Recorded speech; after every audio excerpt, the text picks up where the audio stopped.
Good evening, everyone, and welcome back to Bantha Streams. It's been 2 weeks. It's been a long 2 weeks, but we are finally back here on the channel playing Thoria: The Broken World. As always, me, and my nerdiest of nerds call together on Discord and play Dungeons and Dragons. So, it's been a week. It's been 2. I've had a very hard week at work, but I am absolutely thrilled to be back doing this show. It ended on a bit of a cliffhanger last episode we played, so it's going to be fun and interesting to jump back into this. So, without further ado, I'm not even going to give a massive spiel this time, apart from, welcome back. Right, guys, I want to go into the play screen so you can unmute your microphones. Please say hello, whoever's watching, to my wonderful players. Hello. Oh boy. Hello. There we go. And we have new screens. Good lord. I just got a wave of anxiety. Is that okay? Is that normal? Wave of... I was fine 30 seconds ago, and now... I think I've forgotten to do something like majorly. So then it will probably become self-evident rather quickly when we start playing the game. So if you just see panic on my face, just go with it. Just do some RP, and I'll just get on with what I need to do in the background. Excellent. I've got Post-its for RP. We're good. Okay. Not the We'll post-its. just want to post it. Emergency RP post-it. Hello. The tea has arrived. Yep. Oh, is that kelp? Yeah, I did a little self-promos, so we should have some people Love show up. that. Nice.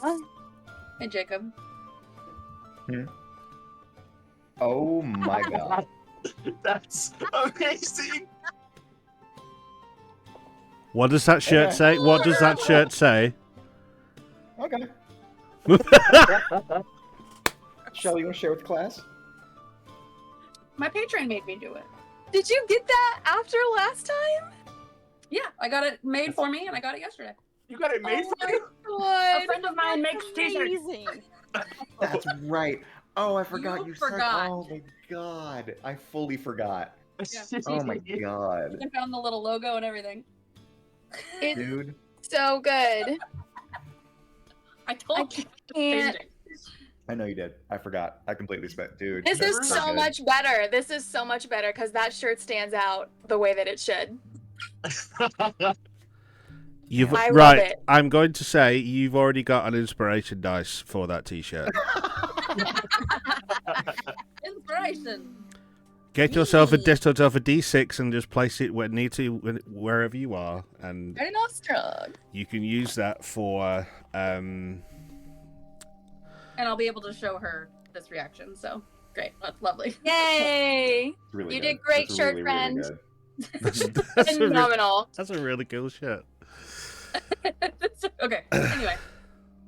I did my best. Okay, I'm friends. gonna be unconscious now. Okay, friends.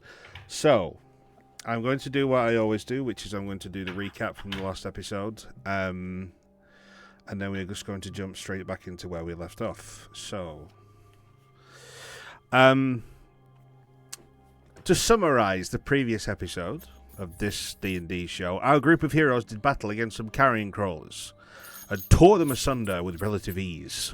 In fact, ridiculous ease. It was quite a thing to behold, to be quite honest, how you tore those things into pieces, which was rather funny.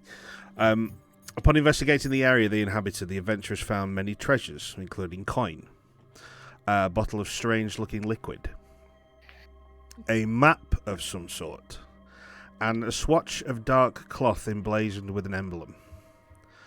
After a clutch history check, it was known to Opal that the group of mercenaries using this sigil are called the Blind. Little is known about them, but more rumours and whispers are starting to gain traction. With the spoils collected, the group also uncovered a false rock wall leading to the small beach cove they spotted on arrival to Solitary. Perhaps this was how these disgusting creatures were ushered into the cavern, meaning someone brought them here for a purpose. A tense exchange of words happened between several members of the group and Admiral Rackham, who was noticeably surprised to see the group survive the encounter under the fort. When pressed on what he knew, it didn't take much for Rackham or whatever was posing as him to beat a hasty retreat, quickly casting a darkness spell and somehow teleporting away, taking a harvested leg of a crawler with him. Opal found a way to temporarily mask the darkness spell and found no trace of Rackham. Tad, however, did find a secret drawer containing a flintlock pistol, which he pocketed for later, which no one seemed to question. That was me being a bad DM. Seven guards Now just I have stood a round gun. y'all, and he's like, yeah, you take the pistol, why not? Elwyn, Finlan, and Isha all questioned the remaining members of this phalanx of the Concerto Naval Guard. First Officer Butcher was found to be giving inadequate responses to his questions that were being asked, so Elwyn took it upon herself to demote Butcher, the third guard, on which Basil took umbrage but failed miserably when fighting back.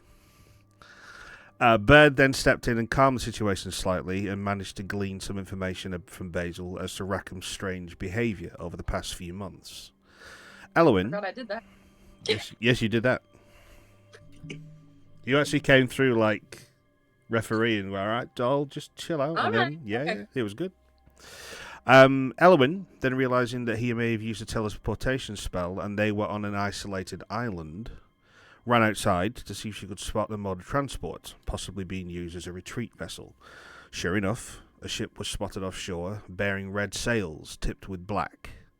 No one could identify this vessel, or its colours, but it was seen sailing towards Cliffspear.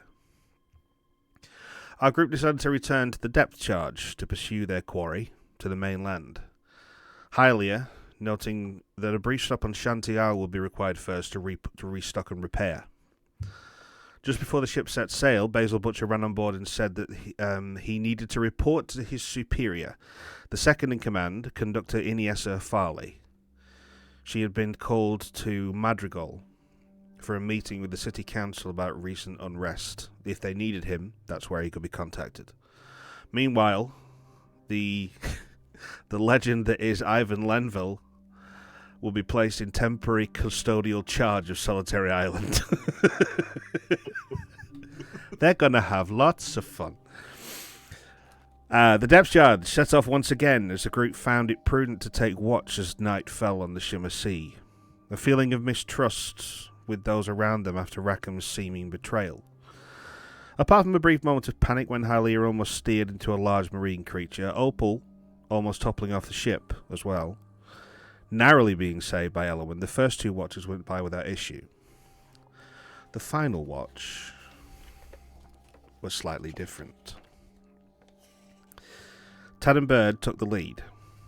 Tad had a particular intention to have a private conversation with the Wood Elf about a certain song that she had sung on ship. The Ballad of the Archfey. Tad questioned her intensely as to the reasoning for picking that song in particular, and then pressed the matter of her involvement or entanglement with Fey entities. Bird, trying to deflect as well as she could, was blindsided by her own dark passenger. Tad heard an entity speak and saw a dark, spectral shape appear behind Bird for a brief time. Bird then grabbed her own throat and started to strangle herself.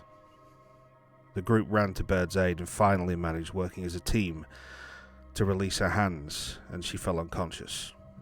Healing spells were cast to restore her. There was a moment of calm before Bird sat up, yelled at Tad, "Get away from me!" and fired an eldritch blast straight into the centre mass in Tad's chest. This flung him across the lower deck and slammed him into the wall, whereafter Bird's body relaxed and once again lost consciousness. And finally, and mostly, what I forgot to do last session was our players are now level 3. And you're all muted for some reason. No, we're not muted. No, There we go. Oh, we're letting so you excited. We're just letting you roll. Just being Yeah. respectful. I thought you were quiet. Sorry. Right, so In the aftermath of the Eldritch Blast and Eloing falling unconscious, you find yourselves within the bowels of the ship. One of your compatriots has been fired at least 20 feet across the other side and is sliding down the wall as your other compatriot, the Wood Elf, has now slumped back to the ground. What would you like to do?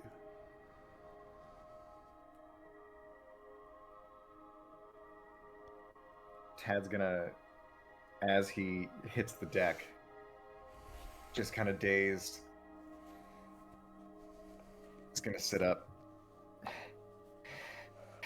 catch his breath, look up, see that Bird is passed out, and just stand up, brush himself off, and kind of leave everyone be and go to his own area of the ship, wherever he is sleeping, where that separate from everyone else.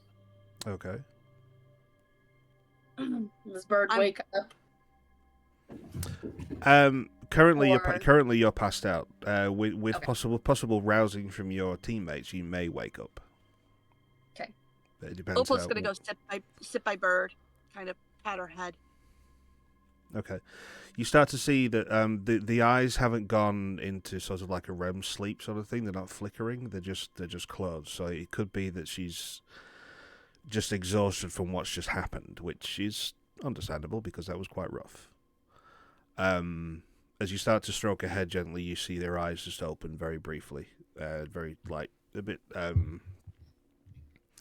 very narrow, should we say? But she comes back to consciousness within a few moments of you starting to just rest her head. So you're awake. Opal, when did you get here? What happened? There, First of all, are you okay?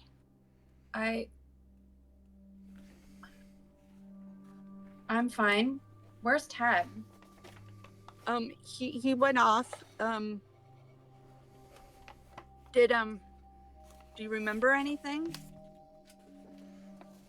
I was talking to Tad, and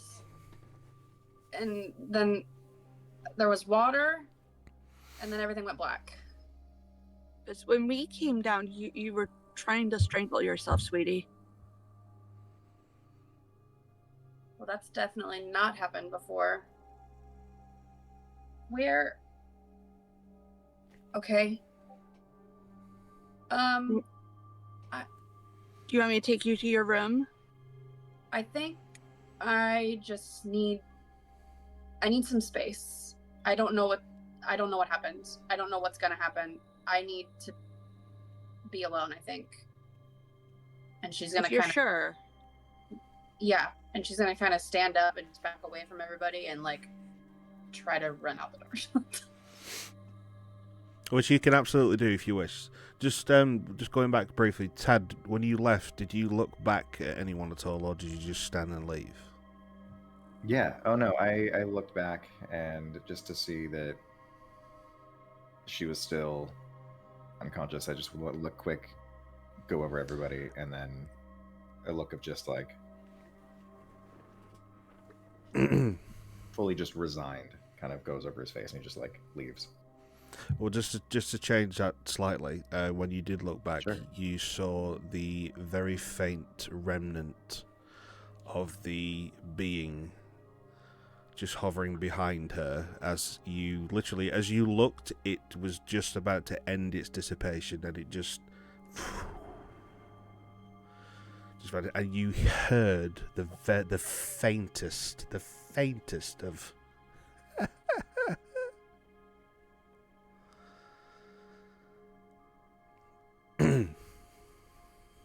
strangely though, Okay. Bird did not hear that.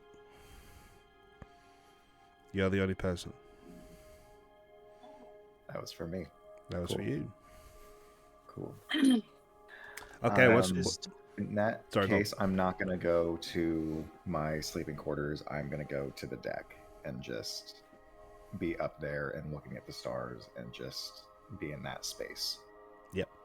That's fine. So you make your way up on deck, find a quiet corner, slide down the wood, and Decidedly not taking a long rest, in which case. Oh, So.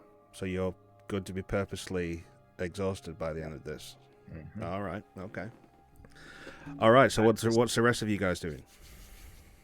At this time, because Isha is outside the room during the blast, Oh. he Was guarding the door. He's tackling and dealing with at least 2 or 3 of the crewmates, trying to make sure like we have it handled. We got this. Like, just go back to sleep. You got nothing to worry about. The ship is not being attacked. It's fine. It's fine. Just. At the same time, Tad walks out and walks past what I'm dealing with, and he's using that as an example. He's like, look, he's leaving. Everything's quiet. Everything's good. You don't have to worry about it. Like, we got it handled. Everything's fine. And Isha does see Bird run to her room. At this time, Isha would like to rush back into the room, look at the rest of the group, and go, what happened? What the fuck happened? This is the first time Isha has cussed. He is clearly shook up. What happened? From the Boy Scout. Elwyn, after Bird attacked Tad, Elwyn backed up as far as she could away from the situation, and seeing someone she trusts hurt her friend, she is mentally back in the last time that happened. Oh, okay. And fighting a rising panic and trying to decide what to do next, but fully in just like trying not to lose it. Roll a wisdom saving throw for me. Sense what's up with Elwyn? Make an insight check. While that's going on, Isha doesn't wait for an answer. He just rushes right out and he starts screaming after Bird. 11. 11. You as this hits and you start to retreat because it's bringing back some bad memories, you do start to sink a little bit further into yourself. The world starts to become a lot more narrow, and you basically just have like a tunnel image view of the area on the ground where Bird fell, and just towards the door of the cabin, and you are just almost not blinking, just staring into space. You're not catatonic, but you are. It's difficult to get through to you right now. Sorry, Opal, you rolled a 17. 17. You know there's something wrong. Elwyn is not normally this sullen and withdrawn. And Okay. she's gone into a dark place. You don't know what it is, but yeah, there's something up. Sorry, Isha, you said you were just barreling in and trying to find Bird. I ask Opal and Elwyn what's happened, and while she's withdrawing, Isha does not have time. He doesn't wait, and he rushes after Bird. Rushes after Bird, right? Yeah, he doesn't give Opal a chance to answer. Okay. Okay, well, I guess she was probably heading down to their little area, sleep, to try to gather herself. So I guess you would find her sitting in her pack cot area, just feeling her neck. She's starting to feel. Yeah, there is a red. Yeah. Pressure wound right around your entire neck. You were squeezing hard. And she's just sitting there in a daze, trying to remember what the hell happened. Breath's a bit short as well. You sort of every now and again you just trying to get it back in.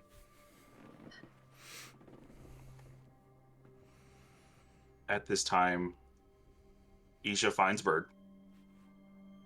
He doesn't walk up close to her. but he does slump onto just on the floor, maybe at the doorway, where he's got some distance from her because he knows that she needs space because of all the things that happened, and says, "We've had a wild couple days, haven't we?" Yeah, more exciting than I've had ever, I think. Bird, if you have something going on, you don't have to tell me the details, but you can trust us. At least me. I don't think it seems like it's a bad idea to talk about details at the time being. Tad was concerned. He wanted information that I'm not sure I even have, but I think he gets the gist now. Is he okay? I haven't seen him. I'll make sure he's okay. That's not something you need to worry about right now. But Thank you, Isha. Tomorrow's still going to come. Just know that you don't have to face that sunrise alone. And Isha's gonna put down a pocket journal that he pulled out of his back pocket. It's about this size. He lays it at the door, and he pushes it towards Bird, and he gets up to leave. She kind of nods at him as he leaves. Please let me know he's okay. I'll try to figure out what I can. Absolutely. And Isha is going to go look for Tad, but he leaves the journal behind. She'll pick it up and just kind of hold it, grasp it. You're not going to read his diary? I gave her a minute. She's trying to process. I want to know what's in this. All right, okay. So while that's happening, Tad, you're on the main deck of the ship. You are staring up at the stars, clutching your chest, which is currently in relative pain. Yeah, so I think it was 10 points of damage last time. She rolled well on that damage. Solar plexus.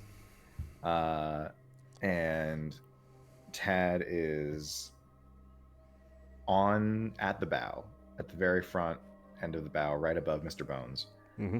You can see the spectral silver mist. Yeah, and is just holding Tony.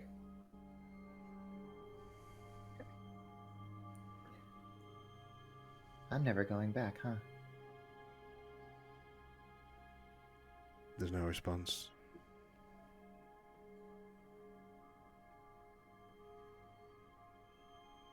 It's worth a shot. Just gonna put it back.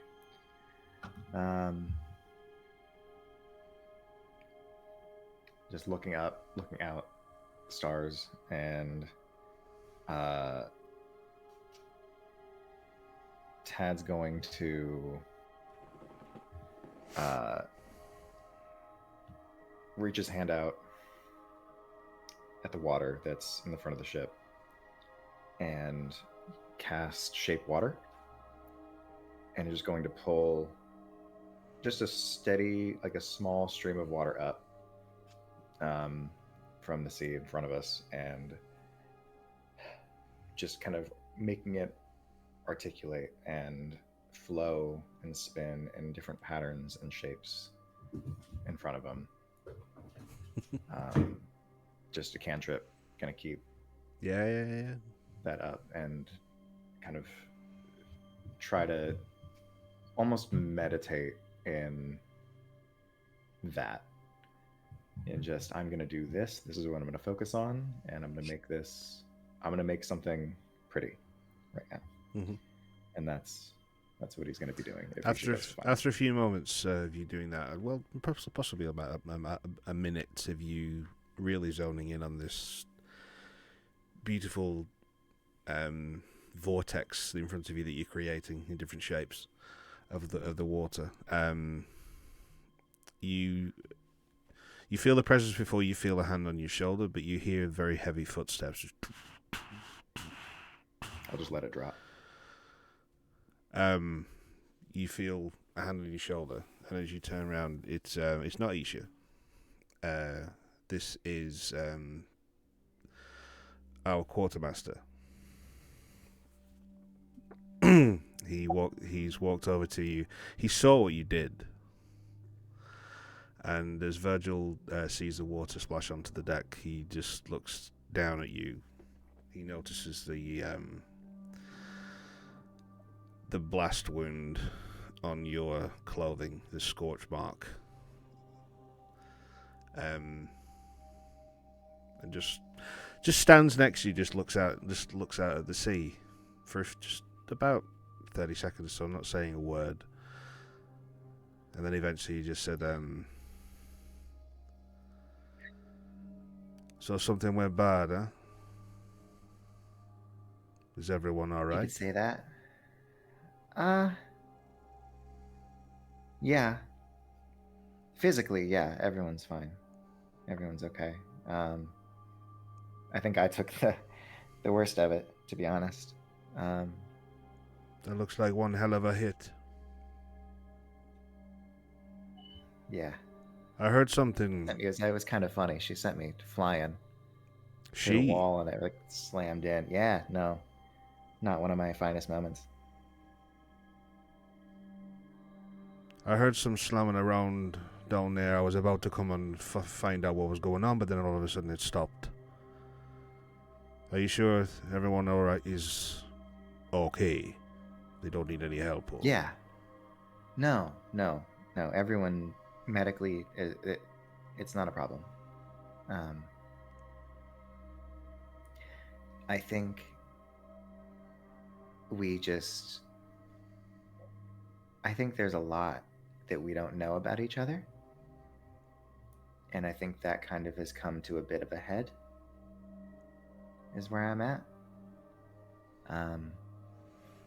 I pushed where I shouldn't. He smiles down at you and just says, "You know what, lad? Every time a new crew get together, there's problems, but you iron them out eventually, you know. Don't worry too much about it. Wounds heal. I'm sure this was something that can be explained.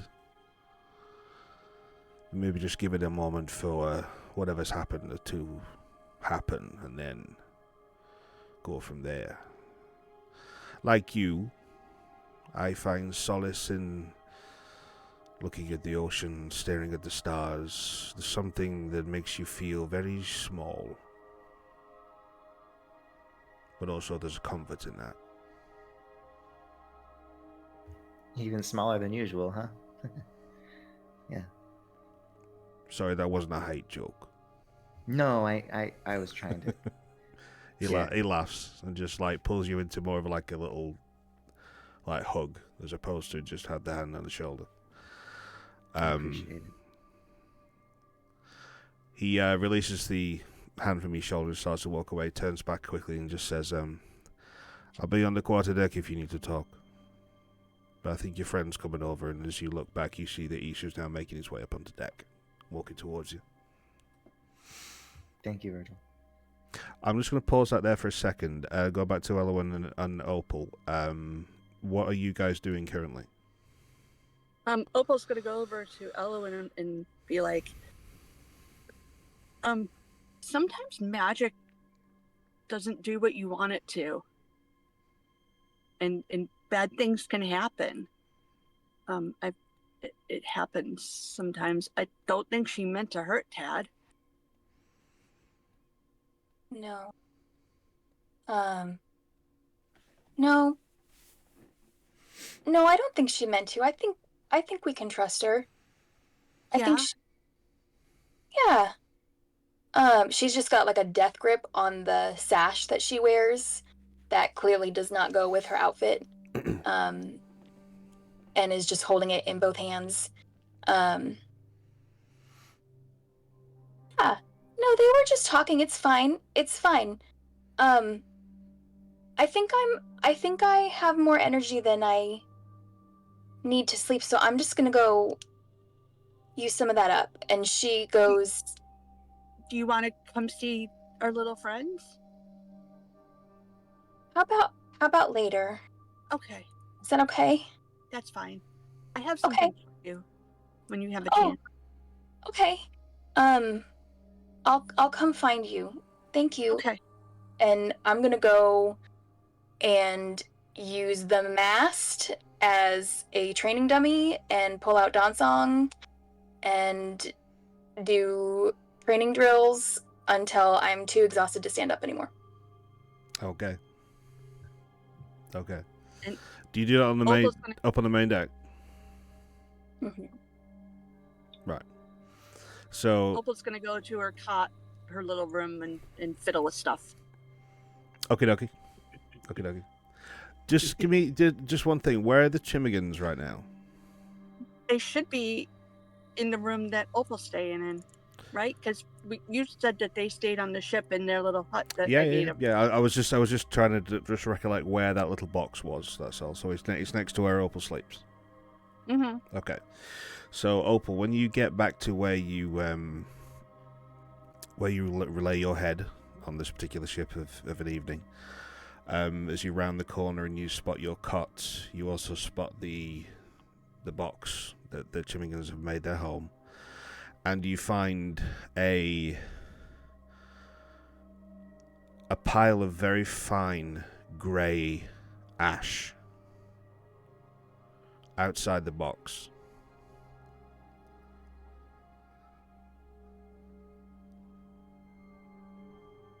I'm obviously going to investigate that. Are the Chimigans in the box?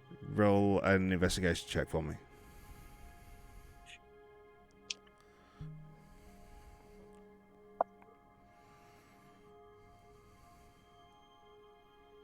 $18. You inspect every single part of that box, and you don't see the Chimigans anywhere. But what you do see, the male Chimigan has always, ever since you found the pair, has had a short spear that he carried, that he's been using to defend himself with, that looks like a twig in your eyes. You can see that inside the box on the floor, rolling slightly from side to side with the list of the ship as it's going through the water. As you peek your head around the corner and spot it, you see the dimmest of fades of some purple light just diminish from the end of the spear. And as that happens, the spear cracks in half, and the light goes dark. I'm gonna check Arcana. See if I recognize roll an any Arcana check. Yeah. Are the Chimigans Chimigon? Shut the fuck up. 18. How dare you? 18. 18. Yeah. What are you trying to deduce? Are you trying to deduce what happened, or if a spell was used, or are the Chimigans if the spell Chimigan? was used, what happened? All right, with yeah. the 18. Yeah. You have read a lot about magic in the past. You have read some information about some very violent forms of magic. And some forms of magic can not only damage a person, they can obliterate them from existence. And you have a feeling that one of these spells may have been cast on something that was outside of that box. I'm gonna go run to Isha. Okay. So as you do that, sorry, we'll cut back up now to Bird. I will get to you, I promise. We'll cut back to Isha now as he's approaching Tad on the main deck of the ship, while Elwyn is now on the reverse side to the stern, using the rear mast as target practice.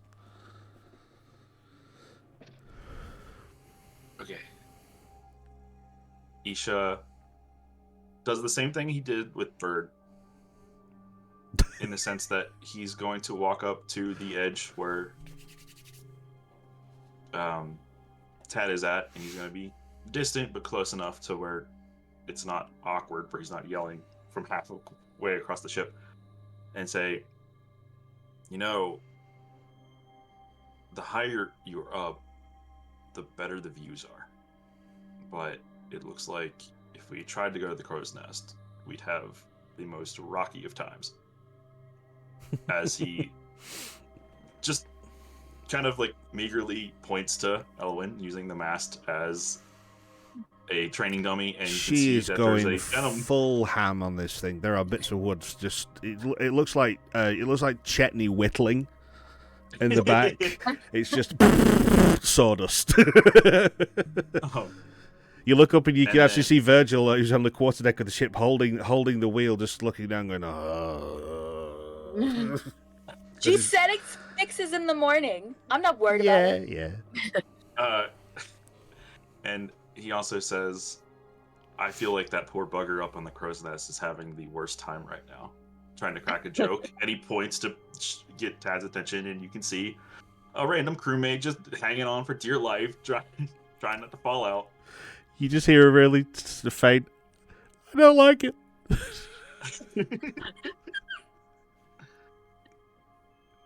Screw the ship.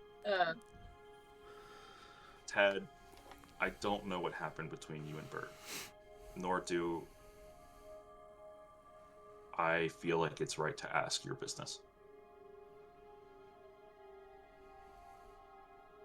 But I'm going to say the same thing I told Bert. Tomorrow is going to come regardless. And you don't have to face that sunrise alone. I'm gonna be here for all of you. Especially when there are much more important things going on right now. I know it's been a very emotional night, and I'm not gonna stay. But that doesn't mean that my door's never closed. Now I've gotta go stop Elwyn from destroying the mast. And he doesn't...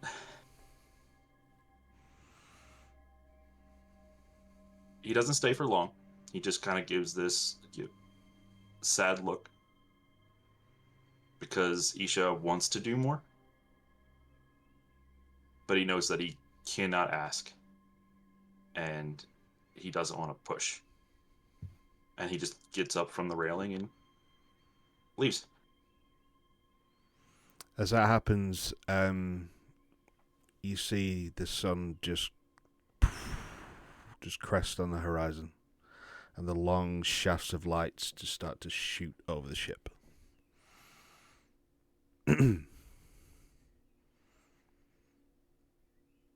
As you're walking away, you hear the smallest, faintest, "Thank you, Isha." And that's it. Isha doesn't look back. He just does this wave. So you can just see him waving it back at you, just still walking.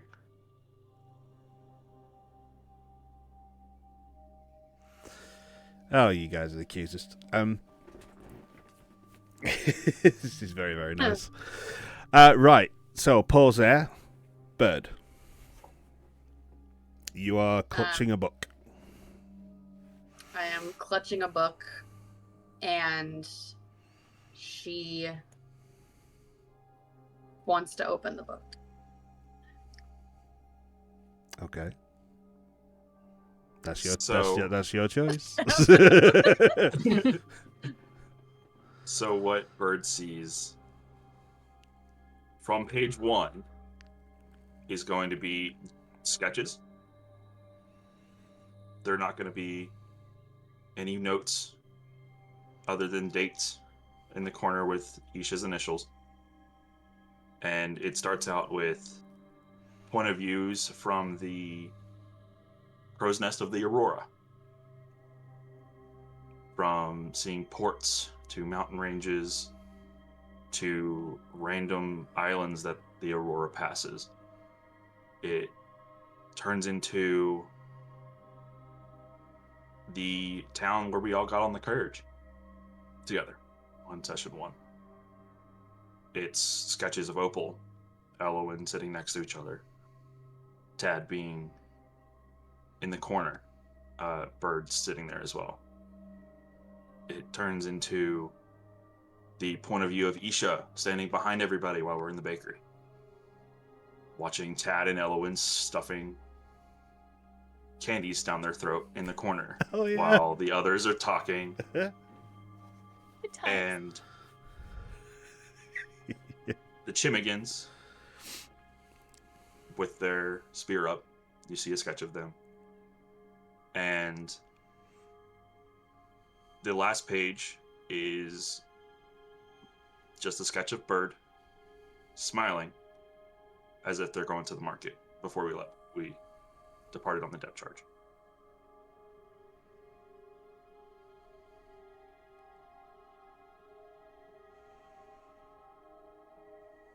She kind of flips back through and looks at some of the landscapes and thinks they're beautiful. And she wants to... I have like a quill or a pencil or something. Yeah, of course you do. In my pack. Okay, sure. She's going to pull something out, and on the back of her picture, she'll write...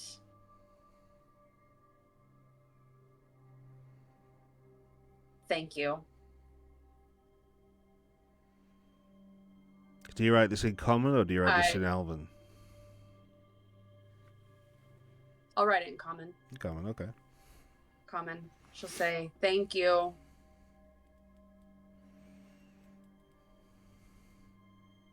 What I thought was fine seems to be worse than I thought. My patron isn't happy.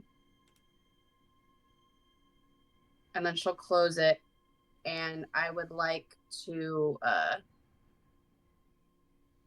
cast Find Familiar. And she's going to bring a little sprite to life. She's going to kind of see it there in front of her. And she just wants to look at it and say, I know the magic that made you. Do you answer to me? Or do you answer to the magic? First of all, what does it look like? Oh, shit. Hang on. I know you had this. Oh my god. I came up with this a while ago. Huh? Hang on. I'll be waiting for you to cast this spell. I know. I just never found the right... No, this is perfect. This is perfect. Okay. I found it. So she has just like the palest green skin, dragonfly wings, really long, iridescent. She's got like the purple yellow moss kind of dressing covering her. And the hair is kind of like up at a point, and then she's got these long pieces in the front, and it's yellow. Okay. Is she currently just like hummingbird around you sort of thing? Yeah. And I just ask her, so I know the magic that makes you. Do you answer to me or do you answer to the magic? I love it things when new things happen that I don't know is about to happen. I love it. It seemed like a great opportunity. Oh no, absolutely. I'm not. This is not a complaint by any stretch. This is complete the opposite. You see this entity just like it's almost like it's opened its eyes for the first time and it's seeing everything brand new. So its eyes are wide, and there's this like almost maniacal but you can tell it's gentle smile on its face as it's just whipping around you. And then it just comes up to your ear and it just says, "You. I answer to you." And then it just whips off and just starts to inspect the walls and stuff around you and things. I needed a second. I needed you. Bonnie, please be my friend. Bonnie now comes back from where she's been inspecting the walls and things and finding little bits of things to pick up and put down, and then she just comes over and just settles on your shoulder and then just like puts her head on like the side of your neck, and she just says, "I am here."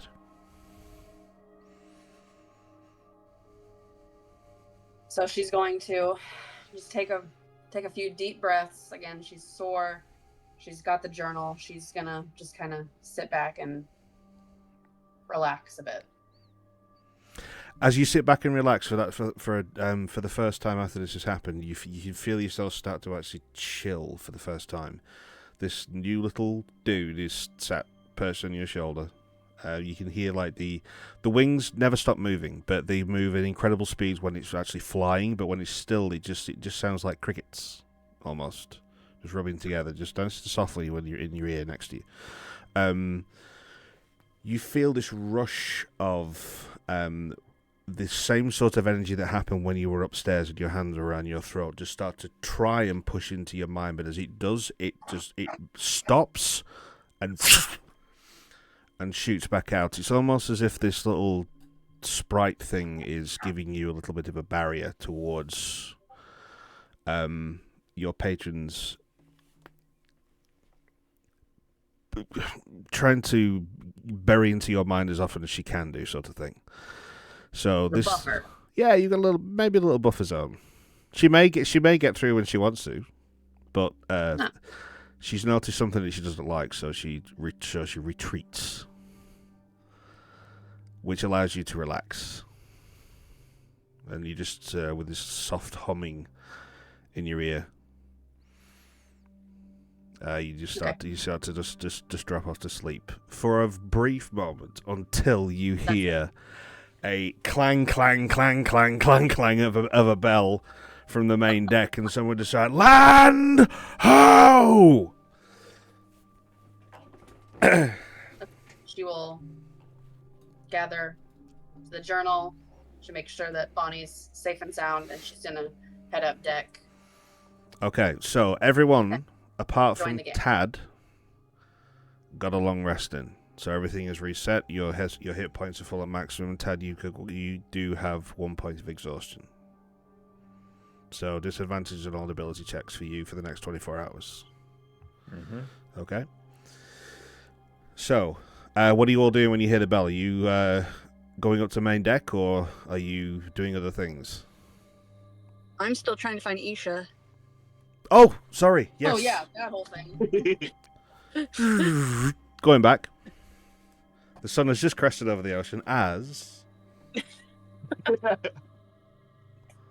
So she runs It's up. like a Quentin Where's- Tarantino movie. I've just got to like pause this, do this, do this, do this. Sorry, go on. Yeah, it's wonderful. You're doing great. Fire away, Opal. Is Isha walked away from Tad at this point? Yes, I don't know where Yes. Isha went, but he walked away on deck. I would be halfway between Tad and Elowen. Okay. I'm Kind gonna of wary of not going closer to Elowen. So he's currently now at the main mast. Just he's not sure which way to turn. Yeah. As Elowen is Opal. hacking the thing to pieces. Opal's frantic as she's running up to Isha's. Bad, Isha, bad. Come with me, bad. At that moment, Isha doesn't Oh yeah, shit. acknowledge Elowen again. He just like that clearly is more important, and he So I take Isha down and I show him the Chimican stuff. Yep. And I'm like, this is bad, Isha. This is bad. This bad magic. Isha locks eyes with Opal and gets serious and goes, it wasn't your fault. I don't want you thinking it was your fault. Isha, roll an investigation check for me.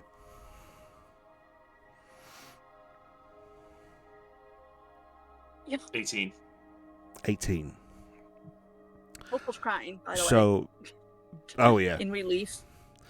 So before you see what Opal saw. You see the quite sizable pile of very, very, very fine grey ash on the ground. And you see that there is a broken twig that you recognise as the spear that the male Chibigan used to carry. That's now just broken in half on the ground. At the bottom of the pile of ash, you see the faintest little bit of, it looks like brown leather that's just peeking out at the bottom.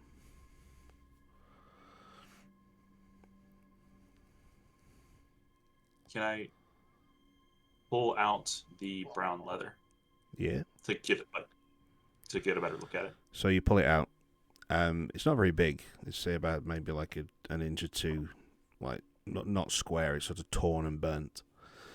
But on the right hand side of it, you can see an emblem that had been stamped into the leather. Only partial, because the other side's been eradicated. And this is it's an outer circle and an inner circle, so you can only see half. And then on the inside of that, there is a cloud with what looks like a lightning bolt coming from it. And then there are 3 stars.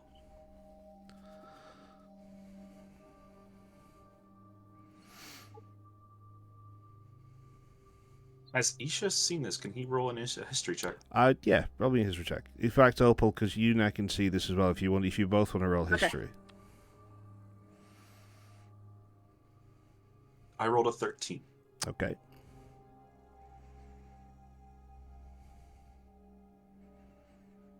$14. Okay. You've seen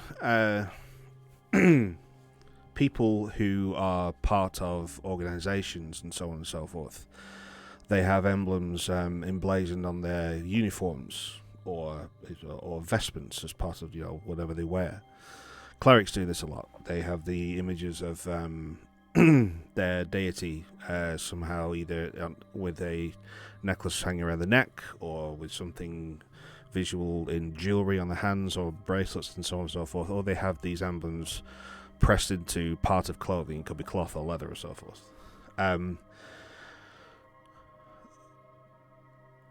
Isha, you try and go through the Rolodex is your mind of all the things you've read in the past, and you have an inkling that this belongs to some sort of organization. But Opal, you just push a little bit further, and you can see that this particular emblem is something that you've seen before in books. This is an emblem of something called the Priory of the Tempest, which is a monastic order. Priori? The Priory of the Tempest. This particular emblem was used by a monastic order that was known as the Path of Ionos. And Ionos... I'm going to tell all this to Isha. Yep, of course. Ionos, Yeah.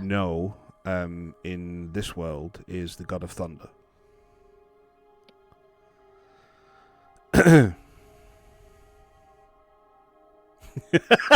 Shut up, Cade. I read that at the same time. I didn't mean to shut up. That was very funny. He's not on the list. Yeah, so you now know that this is the emblem of a monastic order known as the Priory of the Tempest, which is within an order called the Path of Ionos. Isha, why? Why would this be a target? This doesn't make any sense.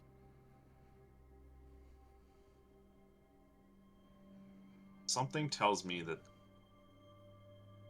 they weren't the target.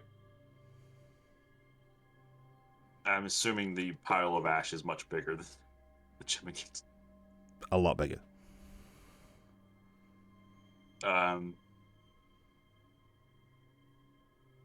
I don't think you need to see this. Let me clean it up. Could you please get Elowin to not destroy the mast? Yes. She might listen to you more than me. Yes. But you don't need to be seeing this while we're traveling, so I'll clean it up. Okay. Isha does pick up the stick. Okay. It's now just, well, as it always was in your eyes, as you never saw a glow emit from the end of it before. It's just a broken twig in your eyes. But you have obviously. I'm assuming it's like this big. It's like a matchstick for you. Yeah, it's a tiny thing. Yeah. He just gives it to Opal, and says, "This would probably be better off with you." He puts it in a pocket, hugs Isha tight real quick, and then runs off to Owen. You just feel this grip around your leg. Yeah. And then off. Yeah. Probably like a leg or something. Isha is taken aback, but he doesn't push it away. He just pats her back. Which, if she's hugging his leg, it kind of looks weird because he's bending over to do it. But he taps her back, and then he just cleans up the pile and tries to get it nice looking again. Okay. So it's about this time when you hear the clang, clang, clang, clang, clang, clang, clang, clang, clang, clang, clang, clang, which shakes you all out of whatever stupor or long qualified thought processes you were going through, and it just brings you back to reality a little bit. As you can see that the sun has now started to rise a little bit further in the east, and you can see rolling into view this rather beautiful jungle covered isle with a very broken down almost. I don't know if any of you have ever seen this film, but has anyone seen the original Popeye movie with Robin Williams? Yeah. That town is what you now see approaching you on the horizon. What a great there's ladders up all the sides of all the buildings. There are rope bridges going in between all of the buildings. There are nets that people are climbing up. You can see that there are just a cavalcade of people just scurrying around these things, almost like rats in a maze sort of thing, you know. As you get closer and closer and closer, you can actually start to make out people, and you can start to hear a noise and a buzz coming from it. And I need to change this ominous music now. Just bear with me a second. I now have a list of tracks that I can play. I suppose Bird will bump into Isha on the way back up. Yep. And I'm just gonna or if we get up to the top deck at the same time, just kind of saddle up right next to him and kind of slide the book back in his hand, give him a little shoulder bump, and show off Bonnie. I have a buffer. Isha smiles at Bonnie. Bonnie waves. Welcome to the family. She hops off Bird's shoulder, flies up to you, sort of gives you a little sniff. She pays particular attention to your eyes for a few seconds, and then smiles. And then she flies back to Bird's shoulder, but as she pulls away, she says, "I know. You are nice. And then Isha smirks. Shoulder bumps Bird again. And just whispers, I figured you deserved the distraction. And leaves it at that. They're lovely. You should share them with everyone. If we're family. In due time. I got a lot of pages to fill. But it is for the ones that come after, so. dude, these lives are killing me. I love this game so much, man. I can't. This is Come on now. Right. So are you all up on the main deck? Yes. Okay. As you're all up on the main deck, the view of the frantic view of the the manic island that you see in front of you is sort of like it's brought you out of your thoughts and stuff, and just a different visual is just giving you like the break you need from what's just happened recently over the past 12 hours. As you all stare up to this this absolute chaos of a town, Hylia, now you hear the click of the heels as she walks over the deck behind you, and she just says, "This is one of my favorite places I've ever visited before. Welcome to Shanty Isle. You may disembark as you wish." And the ramp hits the dock in front of you. All of a sudden, crew just start to grab crates and just start to walk off ship and down into the town and just start having quick bartering sessions with some market traders you can see on the forefront of the front jetty. There's no beach as such. It's literally just as if you pulled up to a wooden dockside, and then that just goes onto ground, and then there are just buildings upon buildings upon buildings, but literally upon. They are built on top of each other and around each other and underneath each other and hanging off each other. There are like the very stereotypical pirate sort of there's a guy on a rocking chair on one of the balconies which he should not be sat on at all, and he just rocks to the point where you think he's going to fall off, and then he doesn't. He's chugging a brown bottle full of some sort of substance that you could probably think is alcohol, you would imagine. He's having the time of his life. But there's just noise, there's food, there's smells coming at you, so what would you like to do?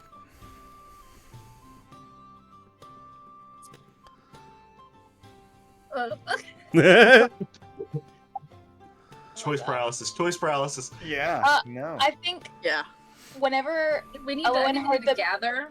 yeah, I think whenever Elowen heard the bell and saw the sun start to come up, she decided that's enough. Like, time to bury whatever that was and move on. And she just kind of stops, puts away Dawn Song, squares her shoulders, lifts her chin, and then sees everybody and is like, "Hey guys, you guys doing okay? Little bit of sweat just running down the Everybody forehead. all right? Yeah. Everybody okay? Everybody okay? Does anybody need anything?" Opal's gonna put her hand on Elowen's shoulder and be like, "Are you okay?" Sure. Why not? New place, new I was gonna people. just high five you. Yeah. Why not? Trauma buddies. You know, Bird's there. She wants to like join the circle and just... I've been better. Elowen, I think Tad could use a pick me up if you had one. Yep. She's not acting differently to Bird necessarily, but she is on the other side of the group. Wherever Bird goes, she kind of mirrors a little bit. Space. Sorry. Can I quickly just say that last hour I did take a short rest so that I can use like a hit die just to heal up? Yeah. So I don't have to, like, Go expend for it. any spells. Go for it. Oh yeah. Can anyone hear the rain? No. Okay, it's lovely. I just wanted to make sure. Oh. You mean in your world, the rain? Yeah, not in my world. Does I have a You mean the question? rain in my world? Go for it. Does lesser restoration fix exhaustion or just other No. conditions? Okay. No. Just checking for reasons. But I will, if we're gonna get off the boat, I'm starting to tuck the hair around my ears, and I kind of, as we're like group starting to walk, because I'm assuming we're gonna go explore or whatever, kind of have Tad hang back and say, so I don't know how it is for you, but I feel like when I go out in public, I have to hide my wings, and I don't like it because it's who I am and it's part of me and it's important. But sometimes I feel like I have to because it's what's best to keep me safe. And I know it seems like sometimes you're subconscious too and maybe want to hide yours. So I have something that I think maybe would help. And I give you I pull out it's a half cape with a hood that's like an inky black velvet, but on the back she embroidered the outline of your wings in like an iridescent thread. Because then you can cover them, but you can still have them kind of, and then you can use it to do cool rogue shit. Like, you can use it as like a cloak, you can do like a scarf or a hood, like all kinds of stuff. Wait, what? Excuse me? Art drop. Sorry. Art drop. Made it. Art drop mid-session. I'll send it to the group chat. Because, you know, I understand. I mean, I don't know anything about where you come from or what your life has been like, but if it's anything like mine, my wings are who I am, but I don't want people to see them, you know? It can be bad if people see them sometimes, but then that's not fair, and anyway, that's for you. My excitement and Tad's general mental state are in such a conflict right now. Okay, okay, we're fine. We're doing it. We're in. This is D&D. Okay, Tad's... Wow, okay. Tad's gonna kind of hold it up and spin it around and like do the thing you do when you're like looking at a new piece of clothing. Pop it on. Hood down. Still got the ears, still got the hair, you know, hood down. And I'll just say, that's really nice. I appreciate that. Yeah, I appreciate the thought. And then we'll buff out both, like, all four wings, just fully horizontally, like, huge as much as he can, just out. And he's hovering 3 feet off the ground for the rest of the day. It's an interesting... Yeah. Still wearing the cloak, but very much just like, I'm gonna be flying. Yep. Speaking of... As soon as he sees the sprite, what's the sprite's name again? Bonnie. Bonnie. Tad's gonna see Bonnie, and just... I was gonna say beeline. Beeline, you got it. I almost said it as well. Required. Yeah, just like eye to eye, floating. Oh, she's fascinated in you. So her eyes have gone bigger now. Than like it's almost disproportionate to her own face. She just looks at you just goes, "One of me. You fly!" And she just whips around you like a tornado. In Sylvan, I'll say, "Oh, look at you. Where did you come from? Are you one of them? No. You're not, right? You wouldn't do that to me." She like mid flick round the back of your head, she just like stops, her head cocks to the side and looks at you and says,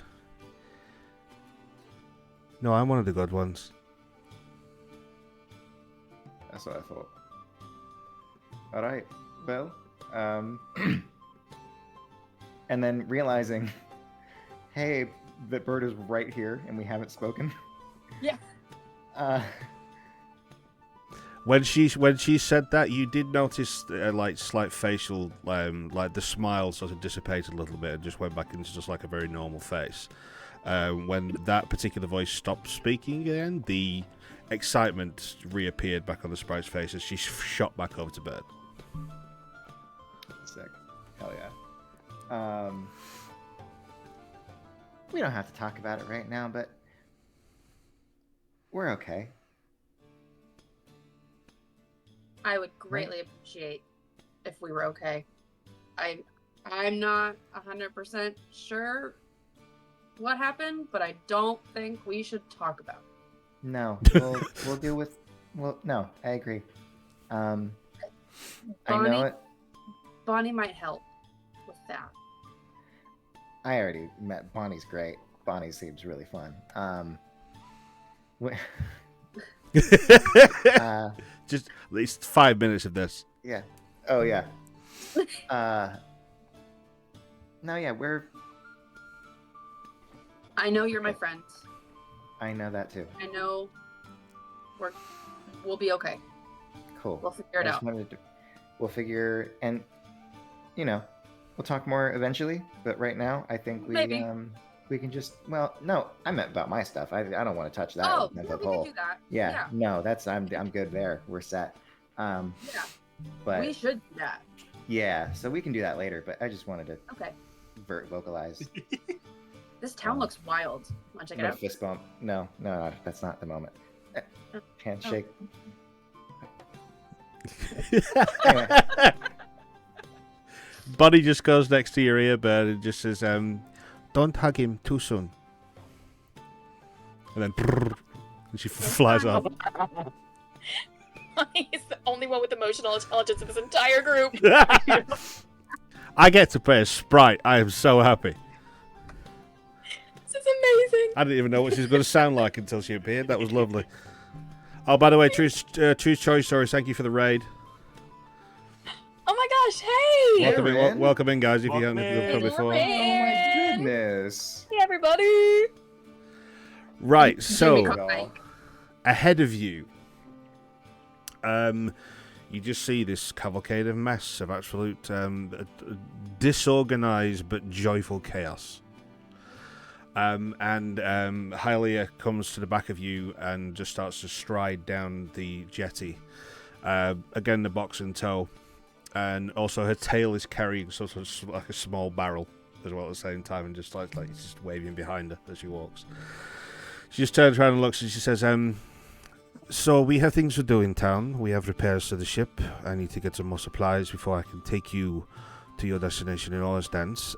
If you want to go somewhere fun, I can recommend 2 places. There is the Mouldy Mast Tavern, which is always jolly fun. There is also the Sirens Salon, which is where I would possibly be putting my feet up for several hours while the ship is repaired. I leave it up to you. And she strides off.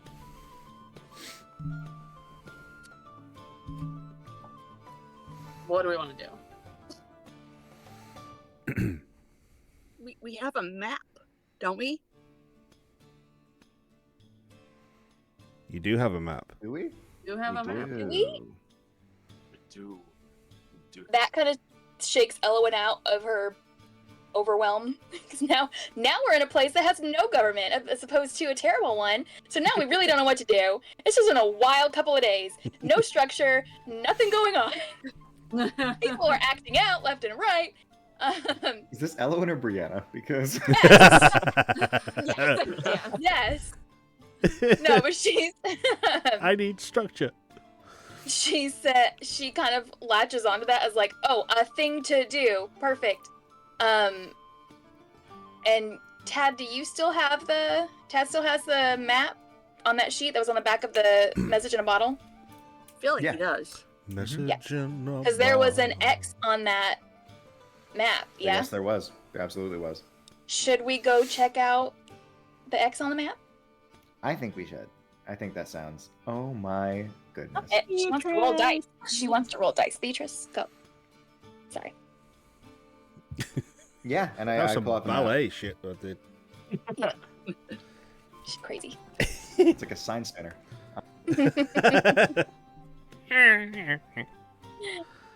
So we're gonna go try to so- find the Yeah. the X where there's like a cove or something. I'm here with you guys. Welcome to sailing. And he just smiles and just starts walking. Okay, so you walk up to the buildings in front of you, which are just higgledy-piggledy, all on top of one another, and the smells that you're getting now are the great unwashed. There is also an exorbitant amount of fish, but there are also some nicer smells. There are some tobacco smokes, and there are some salted meats, and there are some ales, and so there is some like pungent liquids that you know are going to be dangerous if you try them, but they somehow are piquing your interest slightly because they're just something you haven't smelled. This is some moonshine shit,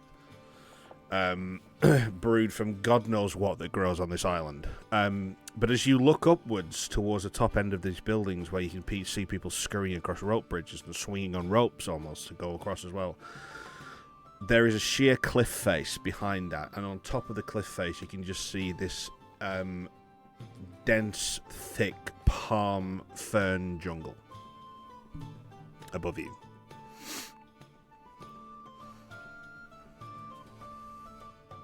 Is it in the direction of the X on the map?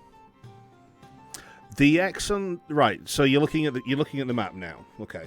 So Yes. where you've landed on this island is at the opposite side of where the X is. Right. So the island's almost shaped like a triangle almost, and the X is on the bottom part of the triangle in an inset cove. That inset cove is away from where you are. You're heading in that direction, but you're starting from the other side of where the point of the island is at the top end. Okay. So the first thing you hear is we're gonna town. be here Yeah, do we have move on to time for Orsa? this? Isha pipes up and says that forest is going to take a lot more effort to traverse than Yeah, we think. We should probably hit that up later. go around maybe at Okay. another time. How much time do we have here though? We have a few hours. That's You go- that's a you- long- You're probably going to be setting off the next day. Okay. So you're going to be here for 24 hours while the ship is repaired, while they get the munitions that they need. So you're not going to miss the time slot to get to Orsdance, because there's still time to go here, stay here for a day, and still arrive a day early. Right. If it's just 2 normal days travel, depending on weather or whatever happens on rolls of dice, Mhm. you know. But yeah, so you can Well, first and spend foremost- a day here. Tad's gonna go find some street meat, just some skewers, Yeah. and swipe those. Just one of them. Make a one or sleight, two. make a sleight of hand check. And he says 38. That's what we need. 412. With disadvantage, 21. Jeez. 22, excuse me.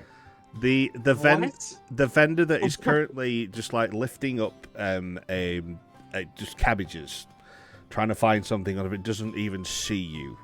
Just gone. Missed. If we don't have time to like traverse the jungle today, maybe we should just relax and get to know each other. We've been in situation after situation, one to I saw that. We've been kind of thrust together. We've decided to be together. We've fought together. Let's take a break. This town looks crazy, and maybe we should just relax. As you say that, right, who is he? There he is. A rather short halfling human. He's elder in years, greying hair, a little bit bald on top, but he's sort of with some sort of substance. It's almost slicked back to his head, but you don't want to know what he uses to do that. He's dressed in some sort of formal attire. He's got a collared long coat on. He's got a tunic underneath. It looks like it's been at least washed once.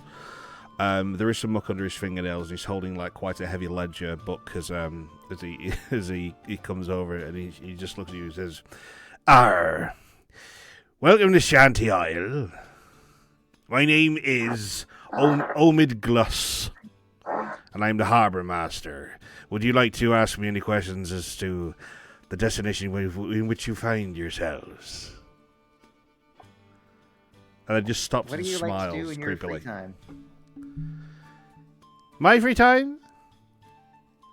Well, the Poke in the Eye Tavern's very nice, but there's not normally much in it. It's a self-service pub, so people just steal the beer. I've stolen quite a bit myself. How do they stay in business? Well, they don't. It's now just a disused hole in the wall, but we still like to send people there because it's fun for when they get there and there's nothing in it. The jungle's quite exciting if you want to get into a little scuffle with creatures that live in there. Or you can take a boat around the island as well. It's up to you, really. You know, that's not the worst idea.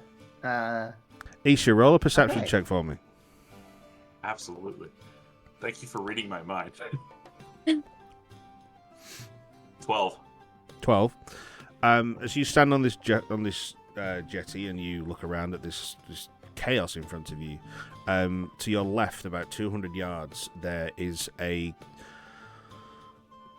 schooner of sorts that is moored up on the jetty, and there is a sign saying "for sale"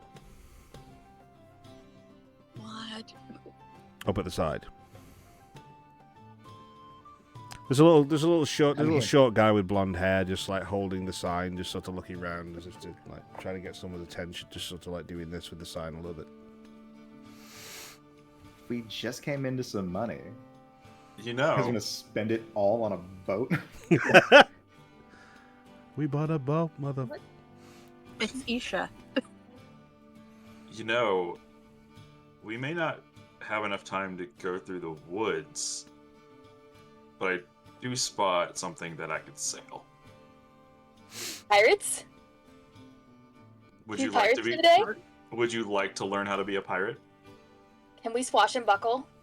I need to go find a hat. A buckle You have swash. to learn how to slosh, then you can buckle. Yeah. Watch me Okay. swash. Watch me buckle.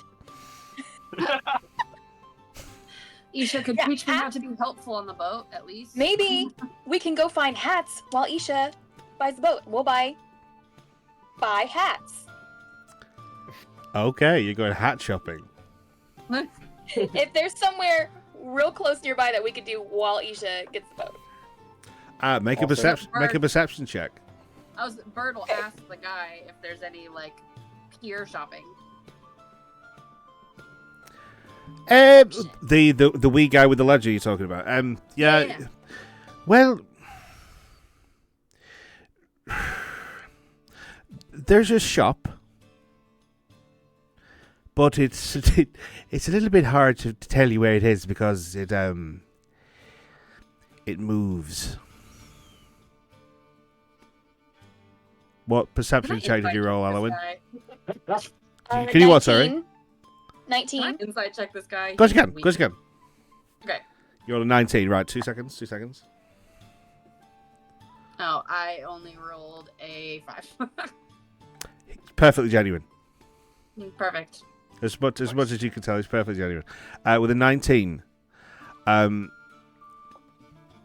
towards the right side of all these buildings, there is a patch of land that's just like there's nothing there. Then the rock faces behind it, and as you look for a few moments, about 30 seconds or so, you can just see this shimmer, and then a building just appears. It doesn't look like any other building on the island itself. This building is made of twisted vines and tree roots and branches and things. It's almost just like a tent that's just made of pure vegetation. There are flowers growing through it. There are pieces of fruit hanging from it. And it's the most vibrant green as well. This looks like it's just been freshly watered. There's dew hanging on the leaves and things. And yeah, it just hooks into view. And I'm gonna Omi turns around and just says, "That's it." I'm gonna grab the small squad. Beatrice, I'm trying to play math pretend. Leave me alone. I'm gonna grab the small squad Yes. and just Tad and Opal and just go, okay, we're going shopping. We'll be right back. And just run towards the building. Opal. If there's I'm looking like, back, but if- I'm being dragged. are you gonna like go shopping for like things for all your spells? I was gonna. Tad, if you that's gonna be your new thing. If Oh shit! He's got. if you see 4-leaf Tad's clovers, got a gun. 4-leaf clovers. 4-leaf clovers, and then Okay. I can get you guys back when you get back. I'm I looking have for all of the money. We have Wait, money to Oh cover. yeah, you found some bank back there. We've Oh, yeah, got you will. 326 gold. You have the party has 300 gold that they're aware of. Metagame. Crazy, huh? 300. Wild. Wow. Oops. Shit. Counted that out so carefully to put in that random chest in a cave. Okay, yeah. If you guys see 4-leaf clovers, I could use a couple. Okay. Thank you. That music And then cue I'll was go with you, perfect. What? The music just stopped at such a perfect point, Yeah, it did. and then it just restarted. Like, dude. And scene. We're now in an ad break, literally. Right, so who's team hats and stuff, and who is team boat? Small squad is going for hats and stuff. Small squads I'm and going to stuff is my priority, actually.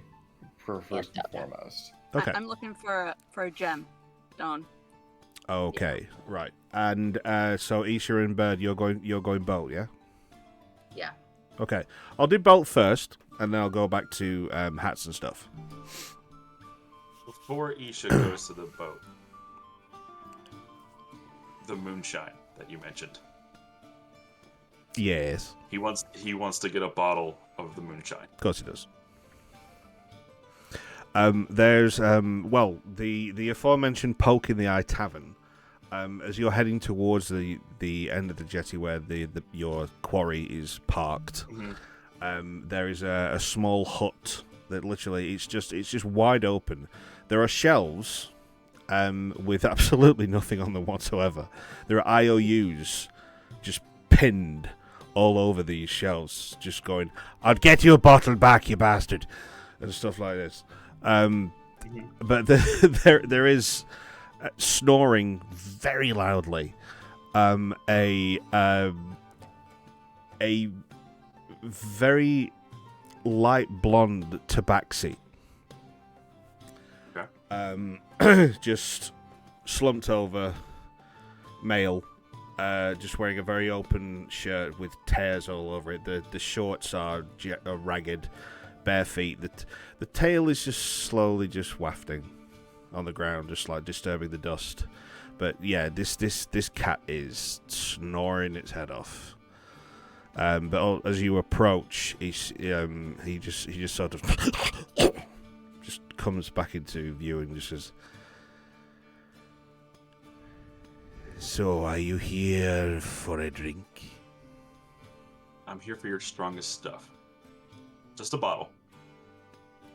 You think you can handle the strongest stuff? Furball. Bold of you just to assume I was drinking it. What if it's a gift? Well, what a nice man you are.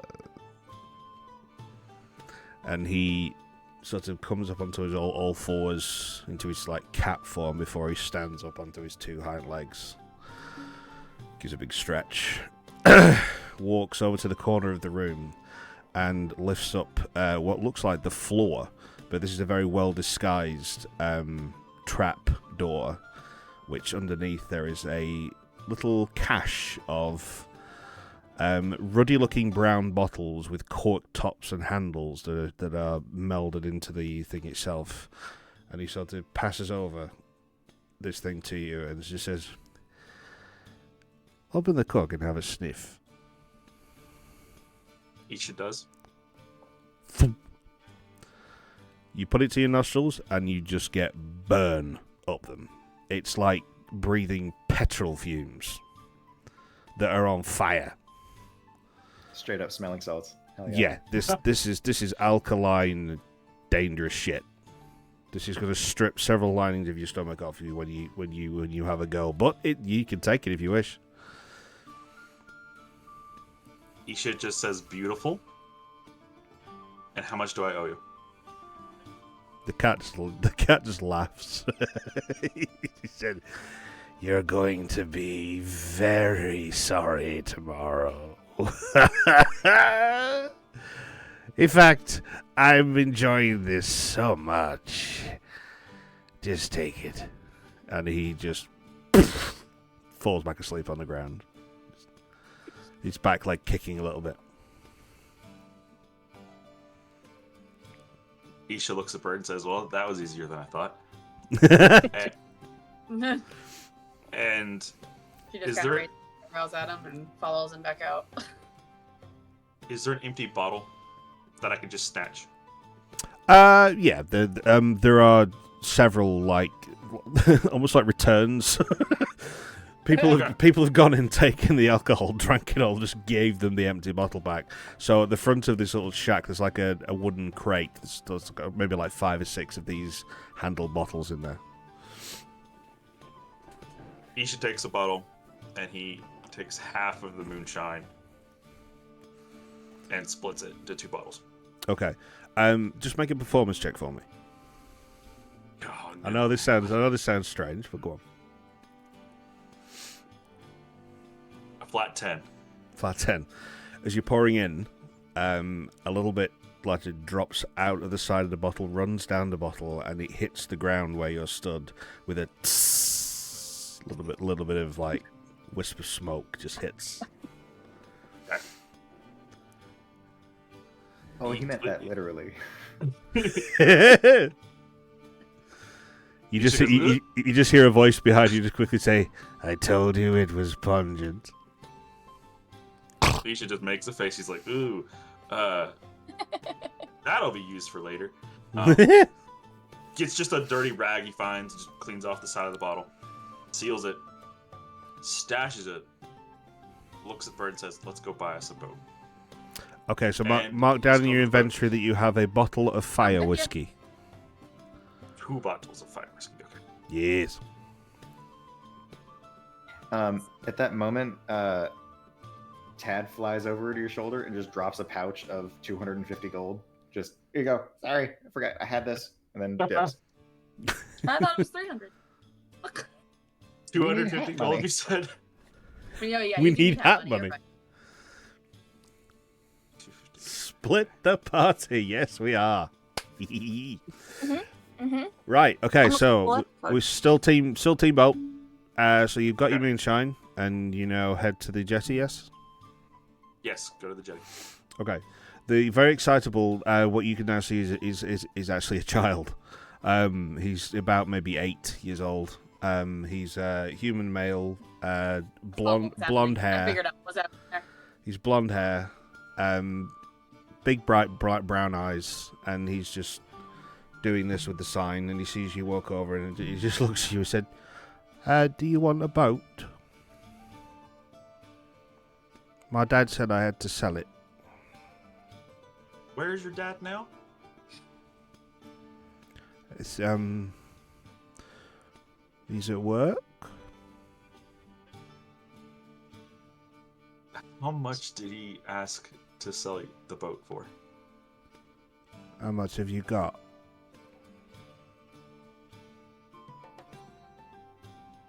Before I answer that, I look at the boat to make sure there's any holes in it. Make a perception check. You can lie sometimes, Isha. You can lie sometimes. Oh no. I rolled a nat 1. You rolled a natural one. God. This is the most ship-shape, Bristol fashion, polished schooner you've ever seen in your entire life. This will crest any wave and weather any sea. Best boat ever. Best boat ever. It's got like flames on the side. It doesn't have flames, but It's got go faster. It's got go faster stripes up the side of it. yeah. How about this? I have 100 gold on me, and I have a gift for your dad. That's how much my dad said it would be worth.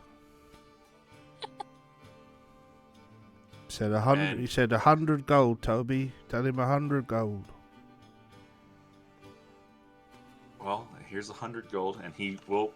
You know how to count, right? What? Yeah. Just wanted to double check. And Isha will give him exactly 100 gold, and he will take half of the fire whiskey. He take one of the bottles and say, "This is for your dad."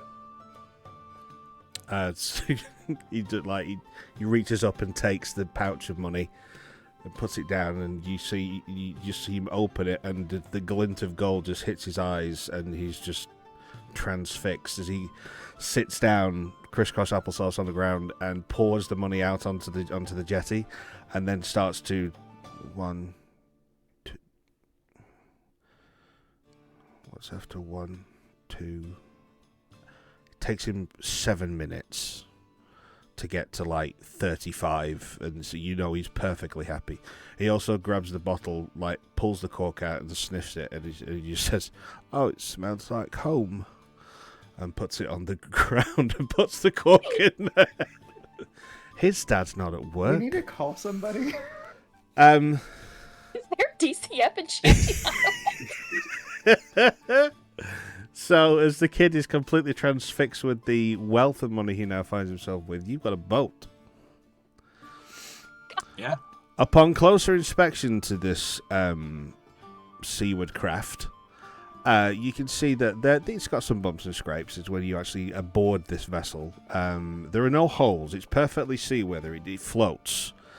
The mast is sound. The hull of the ship has got it's not got any holes in there, and there is a small cargo hold below, and you've got like a captain's quarters just underneath the quarterdeck, and there's just a very small quarterdeck where the wheel is at the back. It's very easily operatable with 2 people. There's just one single mast in the middle that will just bring out one main sail. Isha goes to while the kid's counting. He says, "You know, it's very easy to leave an island. I'll give you an option." Who are you saying this to? The child. Oh, the child, right.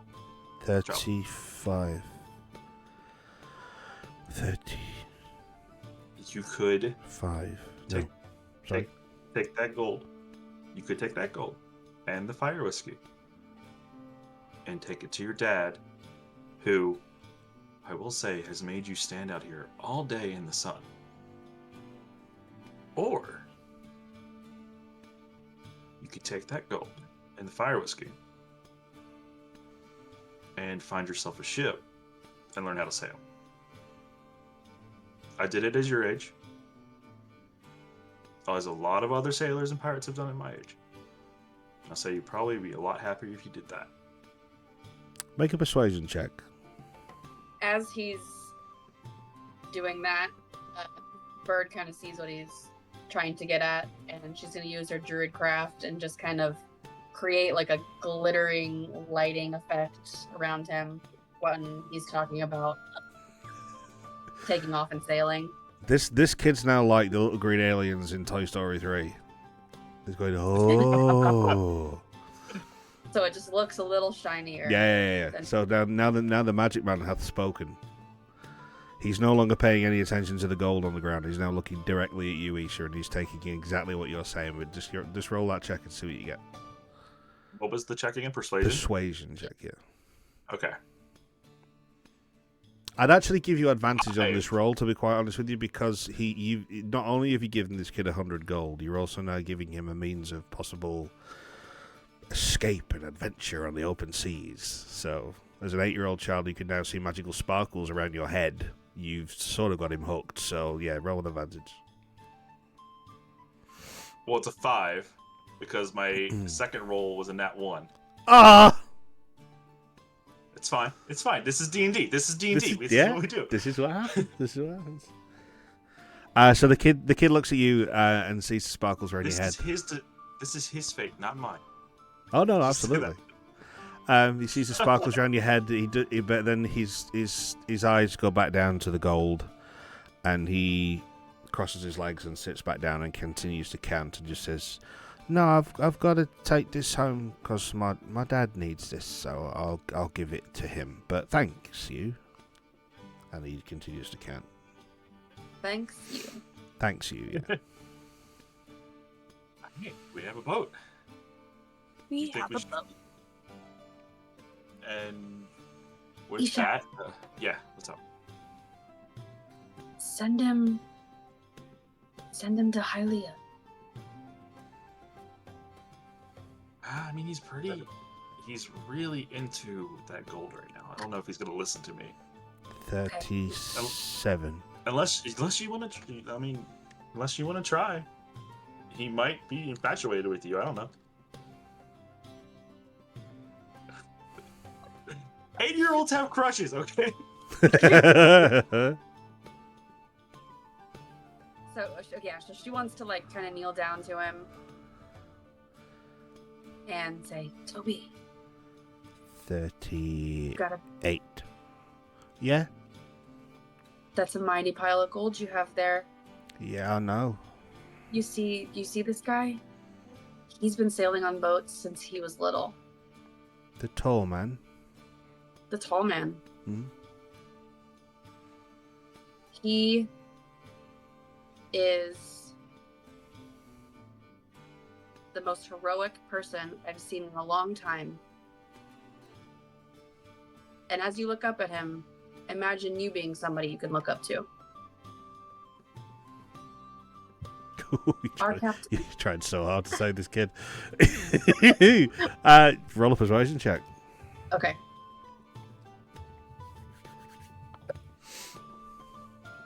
I got a 4, but I have inspiration. Yeah, you can use that. Persuasion. No, wait. Persuasion's +3, so that's a 7. I have inspiration. I'm gonna use it. 6. That's 13. Nice roll. Nice roll.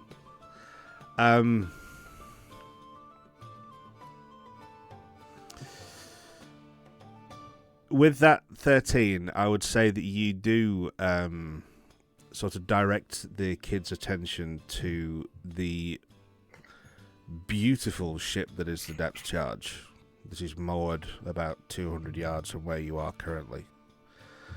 And you just possibly say something to him like, this could be yours. Yeah. That ship's really cool. We've been on it for a few days. Our captain's the coolest. She's hanging out at the Siren Salon. Oh, that's where my dad goes sometimes. In fact, yeah, that's where my dad goes sometimes. That boat could be mine. And he gets all excited and he grabs the money and puts it back in the pouch and Crystal grabs it and he picks up the bottle and runs off the jetty and runs back towards the Depth Charge and in a very Bilbo Baggins-esque sort of yell, he just says, "I'm going on an adventure." So, I kind of look over at Isha, stand back up, and I want to help sail it. I need to do something. My old captain always said that the best way to lose yourself is to lose it into work. So if you want to be a pirate and learn how to do it, I'll be more willing to teach you. All right. Right, Show me what to do. We're going to cut there as you start to give her the lessons of how to be a pirate. We go back to hats and stuff. What are you guys doing? Let's go. Okay. This is the most I have a thinking list. I've ever had to do as a DM, by the way, because my parties have never split. I love have it. a list of things that I need. Okay. Um, Ooh. And then I'm assuming Opal has a couple things that she needs as well, and then also Clover's. So if I can And hats. see, and obviously hats is the I main just want a priority. hat. I literally, the only thing that Element wants is a cool ass pirate hat. Word. Okay. Amazing. All right. So we've got 50 gold for hats, and then I've got my own money. Opal needs a gemstone worth 100 gold for a heart. Ooh. We need a heart. A heart? Yeah. And so I pull out Oh, there we I go. pull out a clockwork looking flying squirrel. And I go, Okay. She needs a heart. Elowen's like over there already, like petting it. Oh my god, she's so cute. She I can go, be "Look at her on alive. Oh my god. When she gets the heart, Tad, I need a we heart. need a heart. she needs a heart. And the music stops. This is the best track in the world. I was actually looking through my notes while you were doing that, and I looked up when I heard clockwork flying squirrel. Amazing. Okay. This is So fine. I need This is great. an expensive gemstone to put So in here. I need a. Is her heart. I need a I have diamond. gold too. I have gold that I can share. Okay, so I have 51 gold for me, and then we have 50 more gold that's for party gold. And then if we just keep combining, because I need at least 10 gold worth of incense. I'll probably buy more just since it's somewhere I can just buy it once. And then I need a diamond worth around 50 I as well. have 75 gold. Oh yeah, I need a diamond. Why do you have 75 gold? Wait a second. Okay. Rob, Okay. Hello. is Exactly 75 and no more. the amount of gold that's on my character sheet is that how much I have? Yes. Okay, so I've got 10.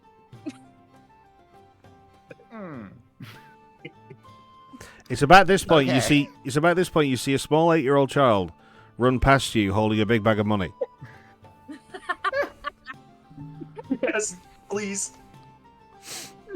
Just putting that out into the universe for no apparent reason. Tad, you have something very funny you can do right Kid run now. by and look back at Tad and go, that's too far. Tad is gone. Nope. Yes. No.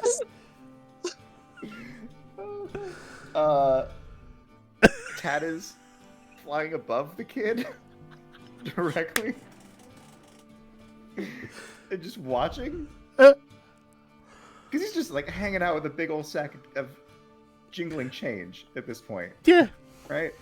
Okay. And a big bottle I of don't know Christ that- knows what. Yeah. I don't know who this kid is. I don't know where that gold came from. I'm gonna go ahead and, try to sweep in. I'm gonna go for it. Why not? Fuck it. Please. Let's Let go my for nat it. ones turn this That's to. what Rob wanted to happen. That's what he wanted to happen. Let's be real.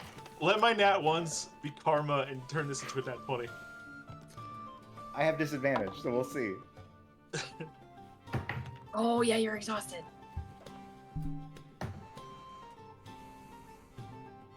Okay. Let me check. I mean, my sleight of hand is buck wild. I rolled a 2, so that's an 11. Do you get like reliable talent or something that kind of makes it? Not yet. No, he hasn't This is quite not got there at Reliable level 3. talent. I would So say, isn't that a reliable rogue talent. thing? So an 11. Rogue. Wait. It is a rogue thing, but I don't know when that comes into play. I think that's like a level 5 thing. Okay. That would be really broken if it was level 3. Oh yeah. Yeah, the lowest I can roll on a stealth check being 19, like incredible. What were the 2 rolls that you Reliable rolled? talent is the 2d20s that you roll, what did you get on either of them? You got a I 2 got on a 2 one. and a 7. You got a 7. Right.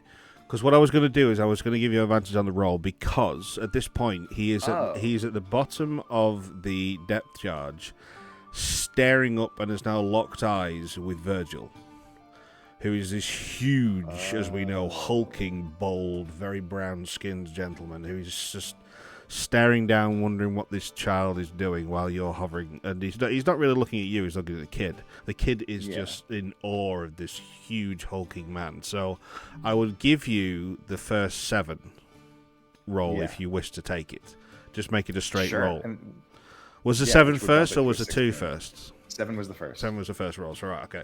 So with advantage, we just make it a straight roll, just one die, and it's a 7. So whatever mods on top of that, which is what I'm not. Then 16. 16, okay.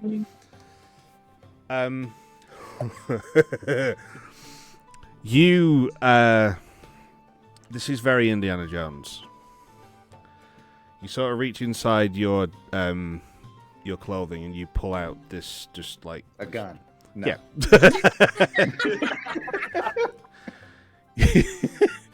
You cock it and you go down and waste that motherfucker.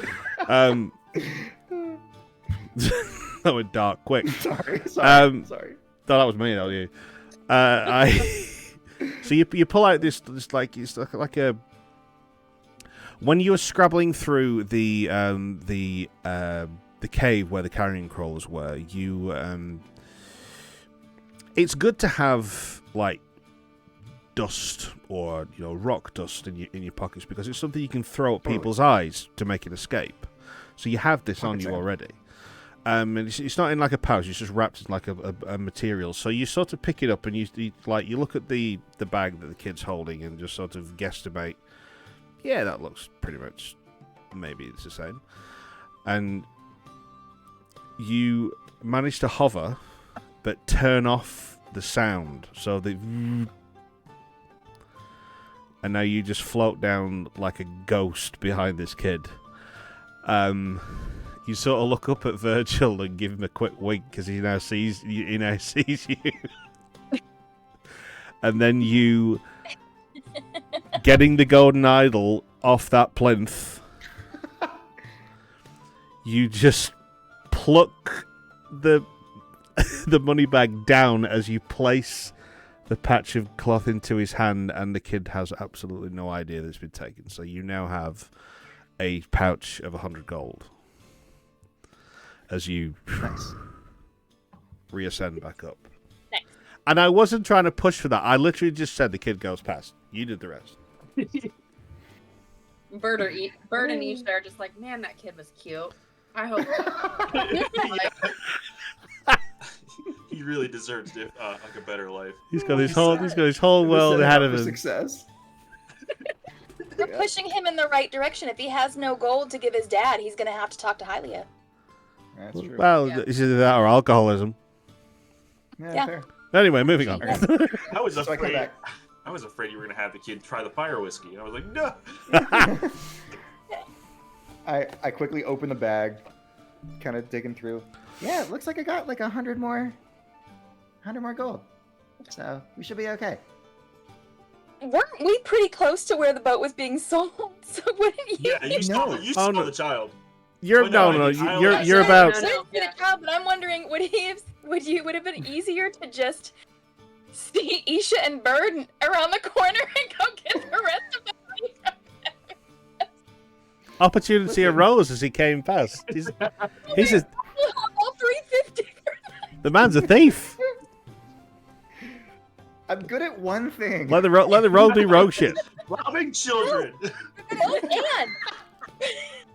Both and. You have the 100 gold. Go get the other 150 from Isha on the way back. Disenfranchising See you children. on the way back to the store. I somehow made money. I don't know. Yeah. Okay, so we got the 100.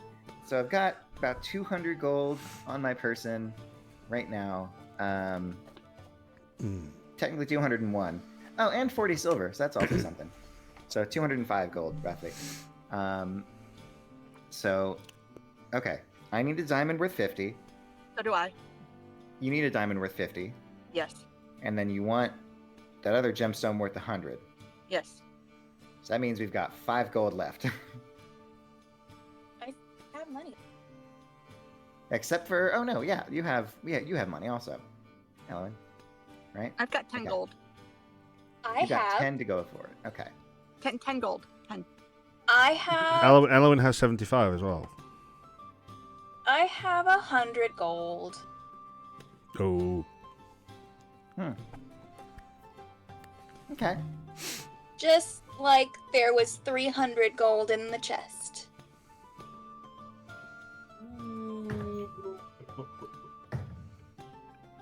Shit. Tad just goes like. Did you just roll deception? Yeah, I did. I rolled it ahead of time and got another 2. Except my deception's a -1, so.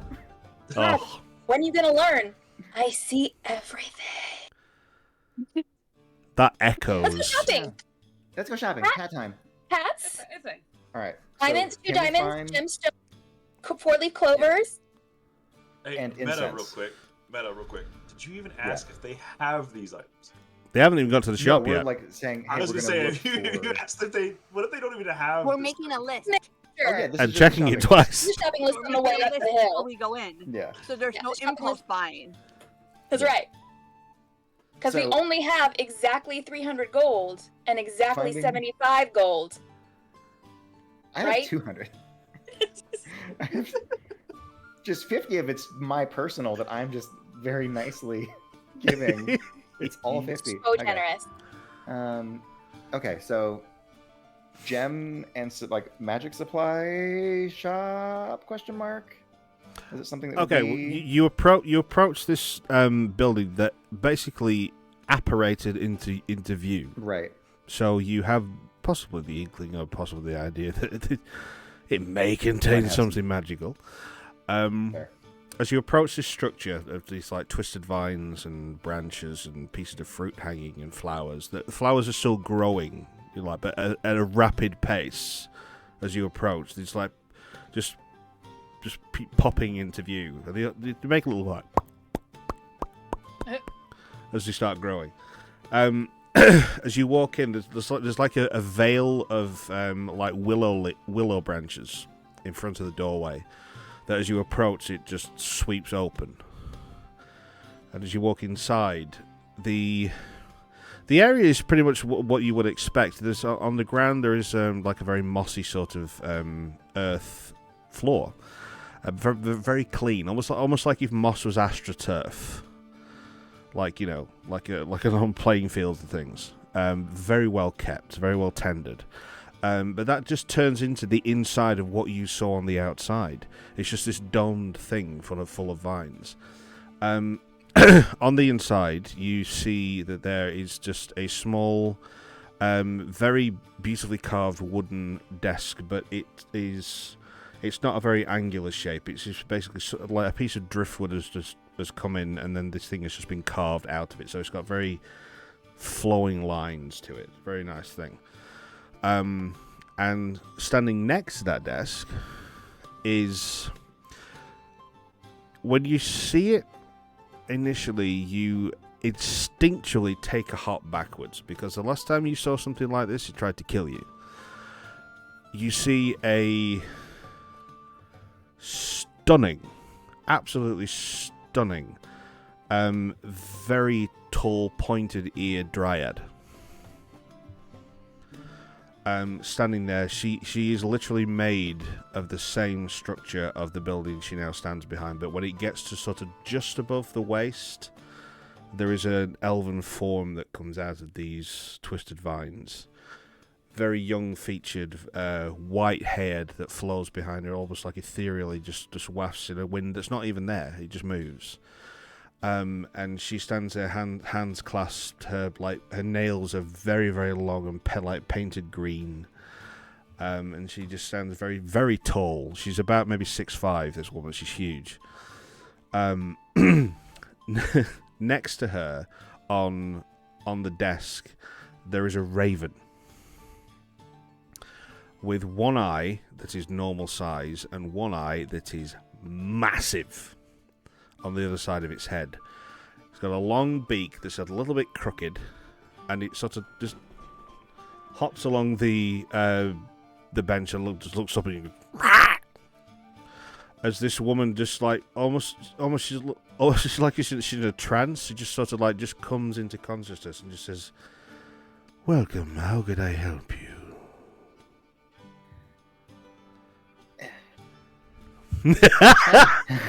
Let me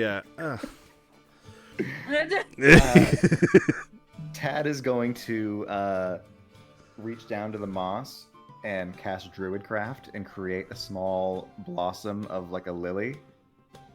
And just thought you might enjoy this. We're looking for some gems if you got them. I don't know if that's something that you have here, but be more than interested to see what you've got in stock. She doesn't like bend over normally. She's like and like the knees come down. She just goes at the waist. And just like 90 degree just folds herself in half down to where you're standing. A long green arm just reaches forward very gently and just plucks the flower from your hand, and she tucks it behind her ear.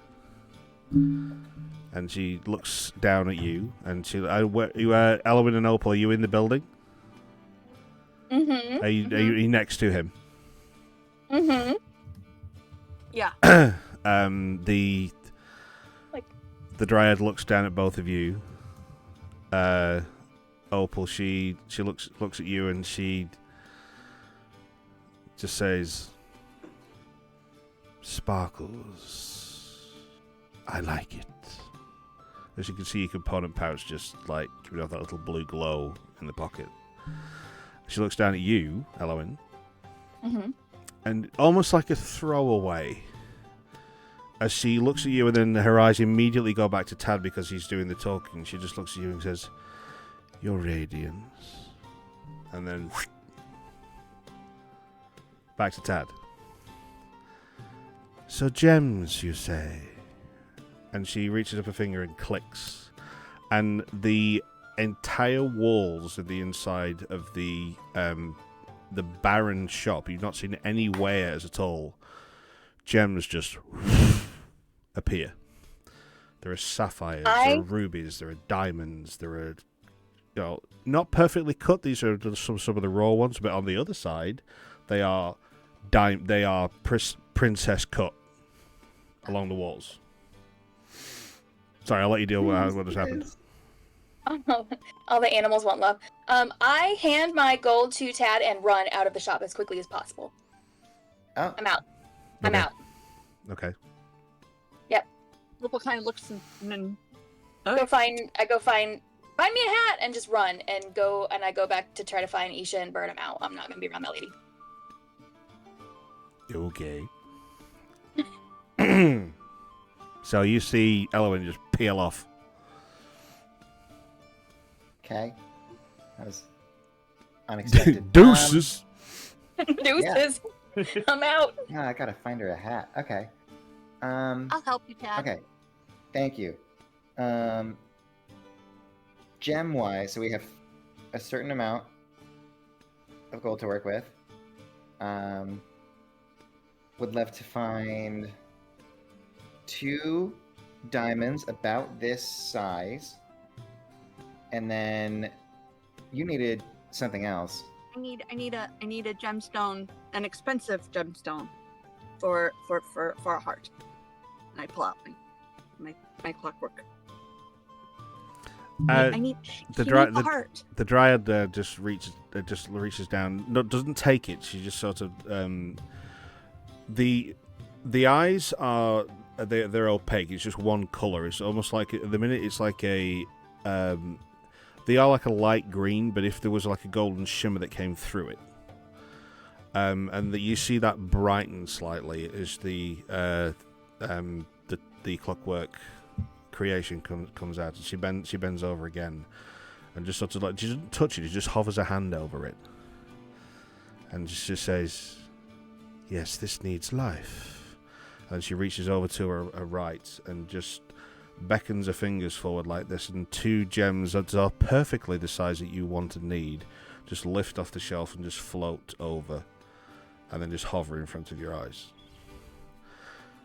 I think these will suffice. Thank you. I take them. I only need one for my squirrel. I put that one in. That's okay with Tad that I'm spending his money. You put it in, and it comes to life. I mean, we're here. Stretches its flaps. It's gonna use for gliding. Loud, like little like clicking noises, just like the joints, just like coming to use for the first time. Around. Head like. In my head, in Tad's head, Head you're just jumps using around. the money that we just picked up from that kid. That's the heart money. Is that kid's money. So it's not my money. That's the kid's money. There you go. And he has no idea where that came from. No. So this is And just then I pure needed profit. the So diamond for a spell, so we're even. We're already Yeah. winning. Yeah. Yeah. we are winning. Okay, so and then you wouldn't happen to have like maybe another 20 golds worth of a block of incense or something?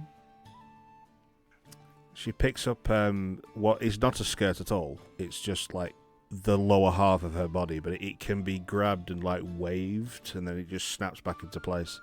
As she does this, the gems disappear, and then all manner of herbs and spices just appear on the shelves.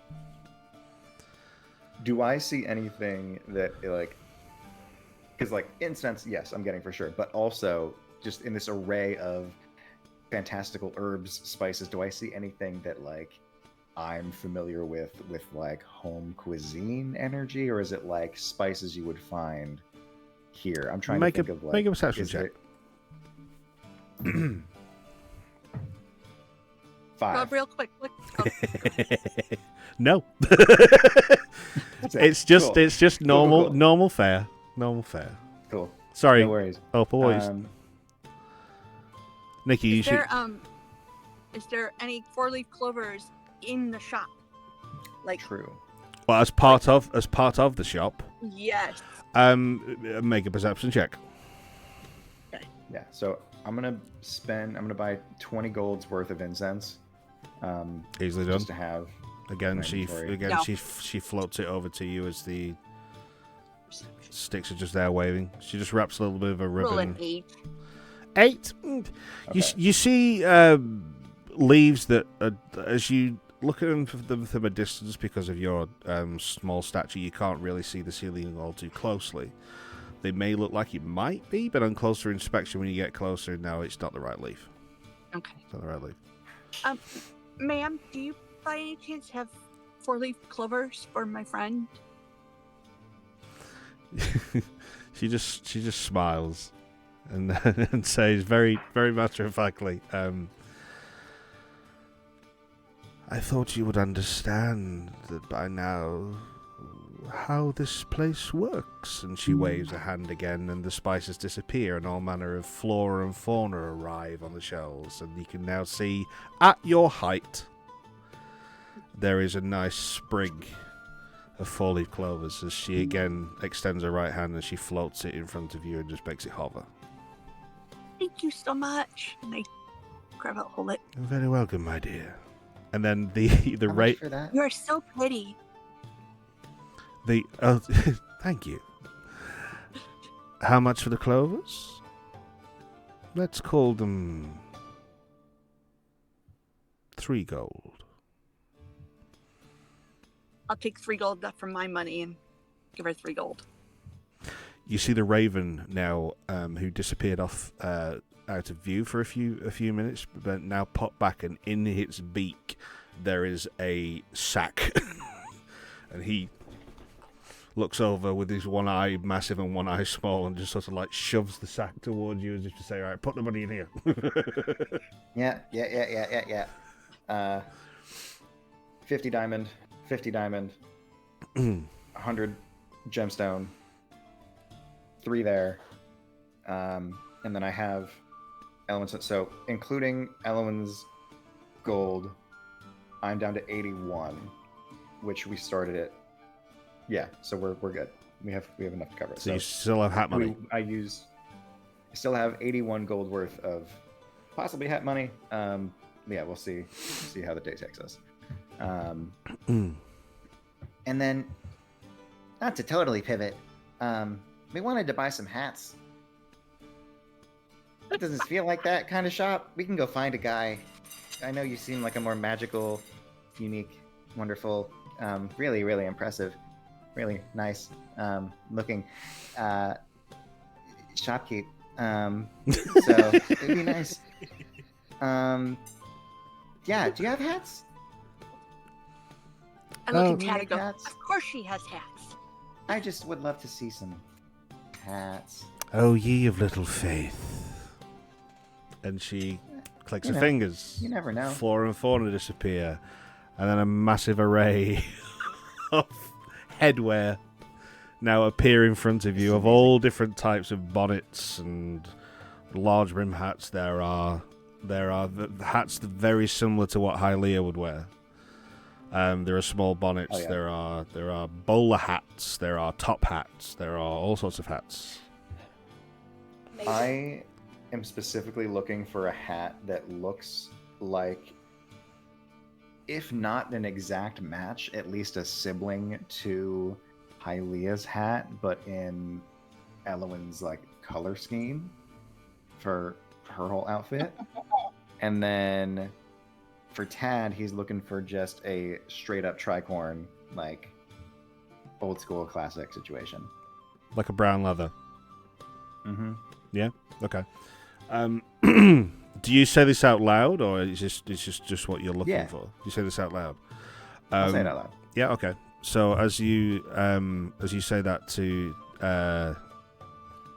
when you say the word Elowin, she looks back to the door, or the opening, and she says, "Ah, the young one that fled. I think we can do something for her, of course."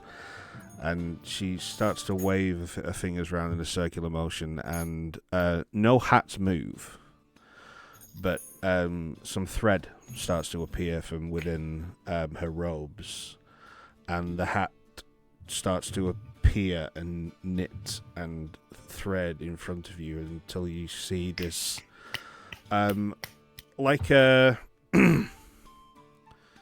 it's the same color as Elowin's attire that she's got currently, and it's got the accented colors in the correct spaces on the hat, which makes sure it's going to be an accessory to what she's wearing. And within moments, this thing just appears, and then with a little flourish and a spin, it's just floating, rotating in space. She just like beckons it towards you, and you take it. And then the raven like hops over to one of the side shelves and grabs just a normal tricorn hat and just brings it over and just like flops it down in front of you.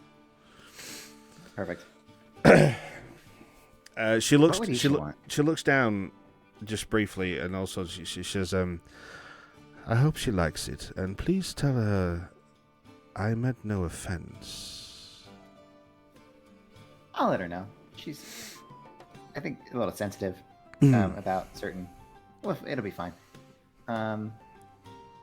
So a little bit. Yeah.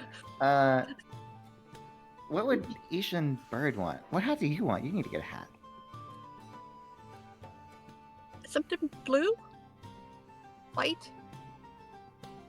Something blue and white. Bird want a hat? Bird would want a hat. Bird would want a hat. Bird would want a hat. Bird would definitely want a hat. Isha deserves a hat. Isha's Isha always probably on a already ship. has a hat, to be honest. He should have a hat, though. I feel like he would. Maybe he lost his hat. He might have lost it. Okay. I'll get him a hat. Yeah, we need to get Isha a hat. In Bird. Yeah, all right. And then let's go through and we're going to find an appropriate hat for everybody. As I don't want to make the assumption as to what would be a perfect hat for either of them, I'm just going to say for the sake of brevity that you find the perfect hats for them, because she's got literally everything in this shop. So you now have a hat for Elwyn, a hat for Opal. Did you want a hat as well? Yeah, I'll get a hat. The blue and white. Yeah.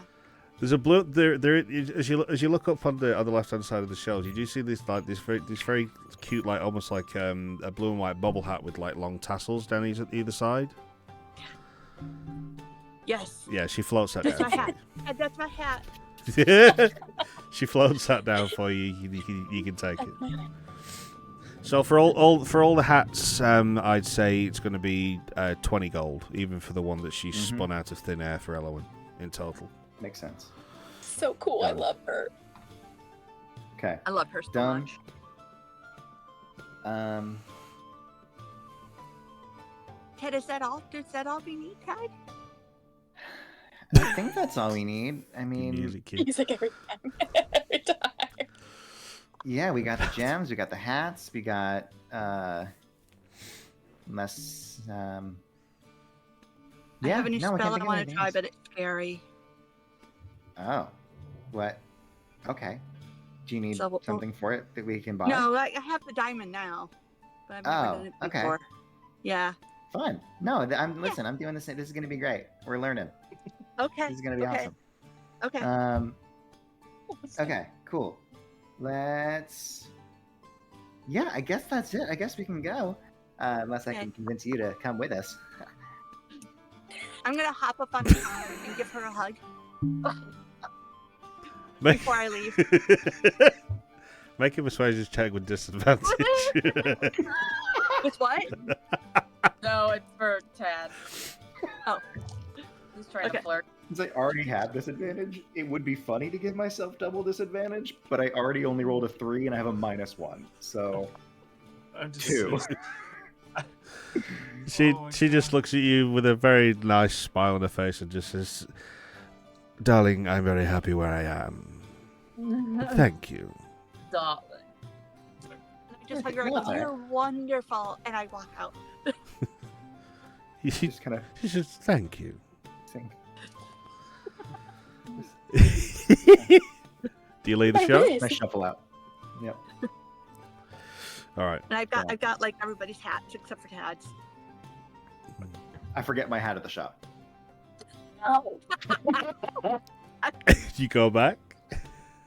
No. I'll go back for it. Oh, thanks. He just embarrassed himself. I'm going back in for it. Do you say that? No, I don't say it. But I know As that's you're what leaving the shop, she quite not forcefully, but with authority, as you're just about to leave the threshold of the shop, she just says, "Hold," and beckons Yeah, you it's stop beckons and you to turn turn. around. She says, "Young man, you have something in your pocket. A vial of liquid. I can tell you what it does. I do? If you like." I immediately. Oh my god. Wait. Okay. Yeah, this is great. I take the vial out, and also there's this too, and I take out the what I'm trying to say, the belt Place with like exit. the Oh, the belt with the dagger dagger holsters. holes in. Yeah, dagger Yep. holsters. That'd be great. And actually, also, since we're here, I've got to change this song. I take Tony out Oh, okay. and I just say, we might as well just have this conversation. My rock talked? His name is Tony. She sort of rock eyebrows, both of you. Allow me to take a look. And she reaches forward and takes Tony. Just looks it round it. Just sees the googly eyes painted on it. Just lifts it up and puts it to her ear.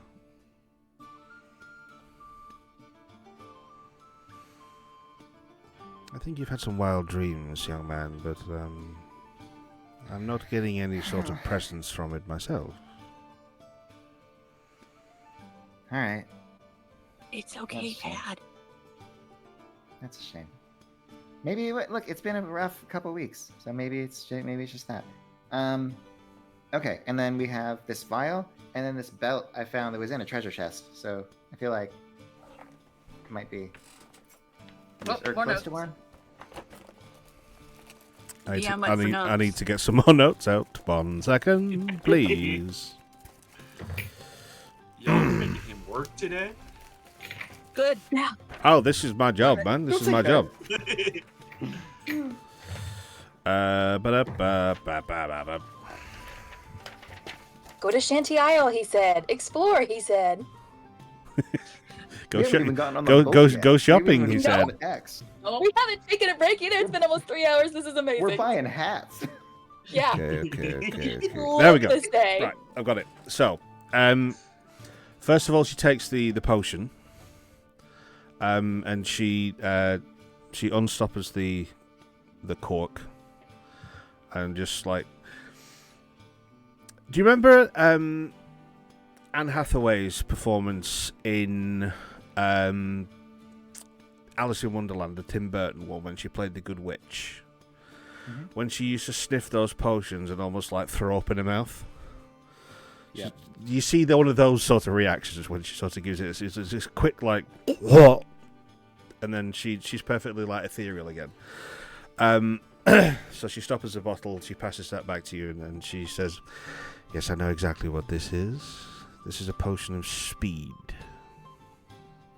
Oh. Okay. And then she chap. immediately picks up the belt, and she says, "Would you indulge me?"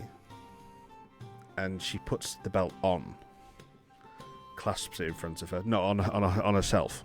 Oh.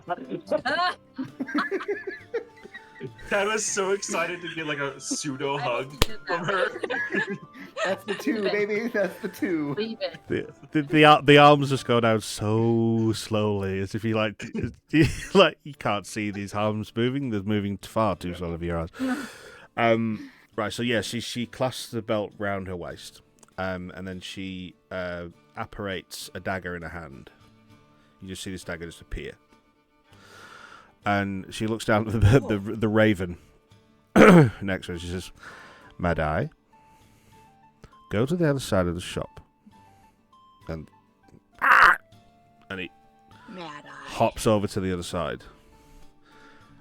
She gets hold of the dagger and twirls it in her fingers, so she's now holding the blade in her hand, and throws a dagger. It arcs through the air, spinning. It lands directly into the side of the bird, which just goes in like black feathers. And then immediately you see the dagger hit. It shoots back to the belt. Fun. You see it just land very deftly into one of the sheaths that are there. And then the dagger disappears because it's an ethereal dagger. She just made it.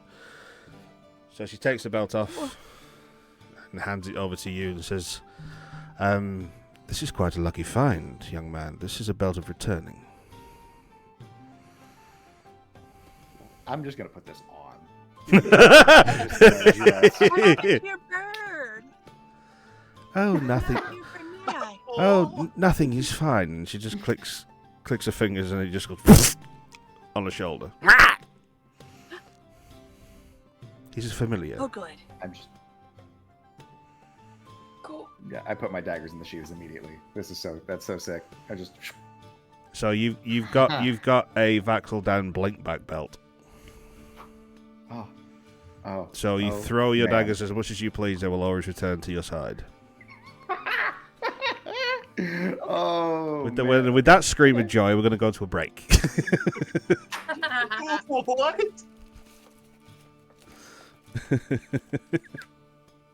Oh, I'm so excited. Oh, I'm so okay. Dagger. I'm so excited, dude. Bonus action, hasted action. Yeah. Yeah, you can throw shit when they come Yeah. back. Yep. Potion of so speed good, that's so combination good. with The- that. That's The gonna best, be the best really toy. fun. The best Oh toys. man. Okay. Right, so Man. yeah, make sure you mute your mics, and we'll be back in about 5 minutes, guys. Thank you for watching, and we'll see you shortly.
Welcome back.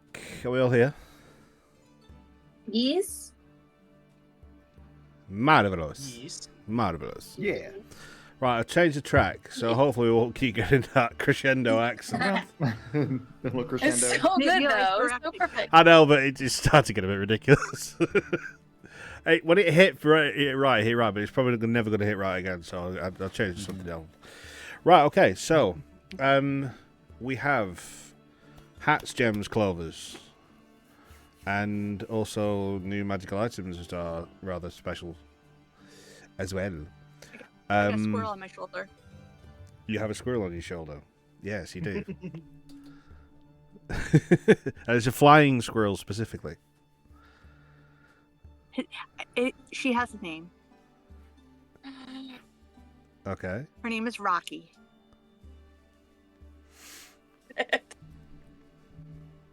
Nice. That's so good. Nice. So good. Right. So, as you exit the premises, everything that you just bought in tow, Elwyn, where did you go? To have a panic attack, probably. No, I figured I went back out and towards where the boat was that they were going to try to buy, because I don't want to be alone in this wonderful town either. Okay. So, you see, Isha and Bird, as you're starting to inspect the ship, and Isha's talking you through various different knot ties and how to store rope correctly and how to store the the sails in a specific way so they don't damage. What to do if water starts to come onto the boat, like basic repairs and things that you can make with items that you already have on board the ship.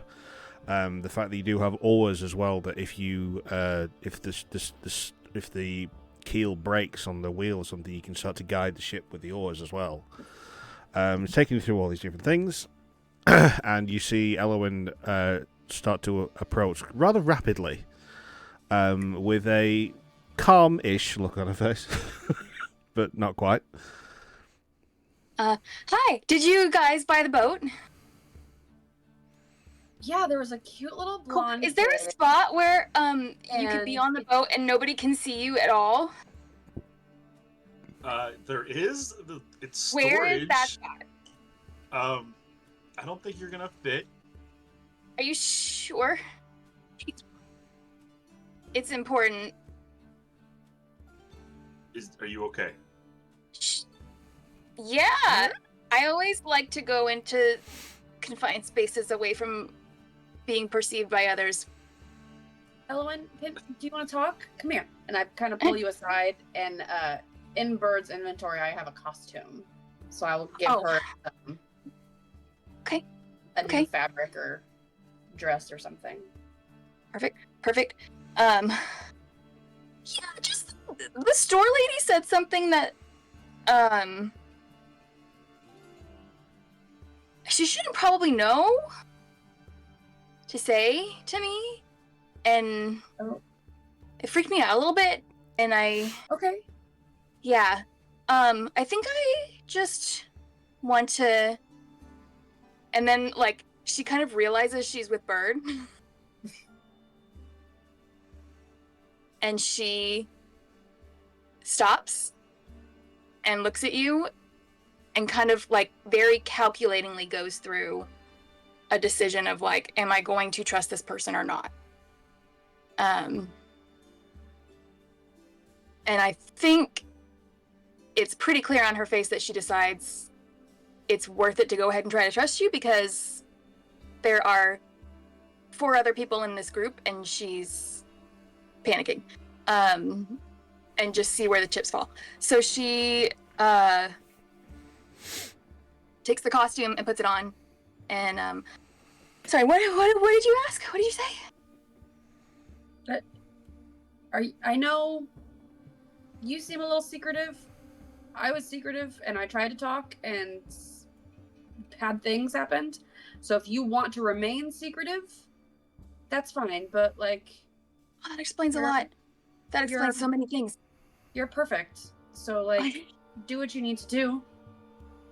Do you think,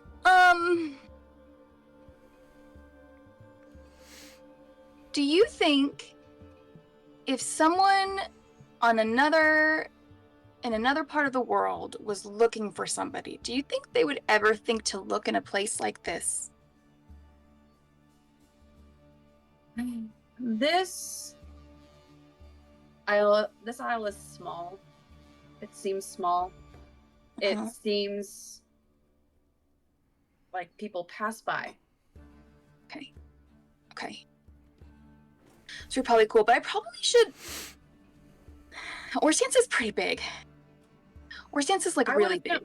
Yeah, I'm Okay. guessing. I've never been. You been? No. But I mean, there's a big festival. Oh, there's a big festival. That's a lot of people from a lot of places. Ooh, we'll be fine. We'll be fine. I'm going to. You keep this. Okay. Do what you want with it. Okay. I don't think I'll be performing anytime soon. You did really good on the boat, though. I liked your music. Thank It's really nice. It's good. You should do that. If we ever need it, I can play again sometime. Okay, and not have to have the costume because it's just you playing and Yeah. you're great. Just you, yeah. Okay. For now, if there's even like a box, like a crate, or a barrel, or like anything, I think I would feel safer if Nisha literally no one can already see me knows- at all. Isha already knows everything about this boat. Isha, It's like a go-kart. It's tiny. Isha, is there any spot where I cannot be seen by anyone at all ever? I would like to go to that spot. You know the Wilson. I would like He's to got go his to that. hands out like this. It's just a hole. Just the boat. It's just Okay. the storage. Isha, Then I'm going. I'm Isha- gonna yeah. I'm gonna take the costume and I'm gonna put it on and I'm gonna go to a corner and I'm going to get as small as I possibly can and sit with my knees to my chest and cover my entire self and just pretend like I'm just a pile of rags or something. I don't know. and not hyperventilate at all. Not at all. I'm totally calm and fine. I don't know what you're talking about.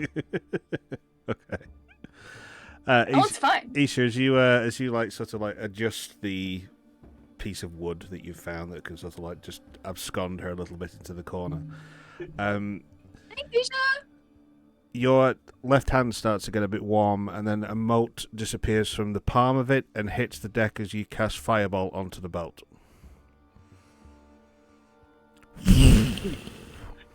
Isha. The boat's now on immediately- the boat's now on fire. Oh no. Oh, Isha, oh. immediately kicks up a bucket, kind of like where you like I don't know, how Like to a describe skateboard. this. Like a skateboard, yeah. He just like kicks up a bucket, grabs it, and then just starts scooping water. Okay. Bird Druidcraft takes the fire out.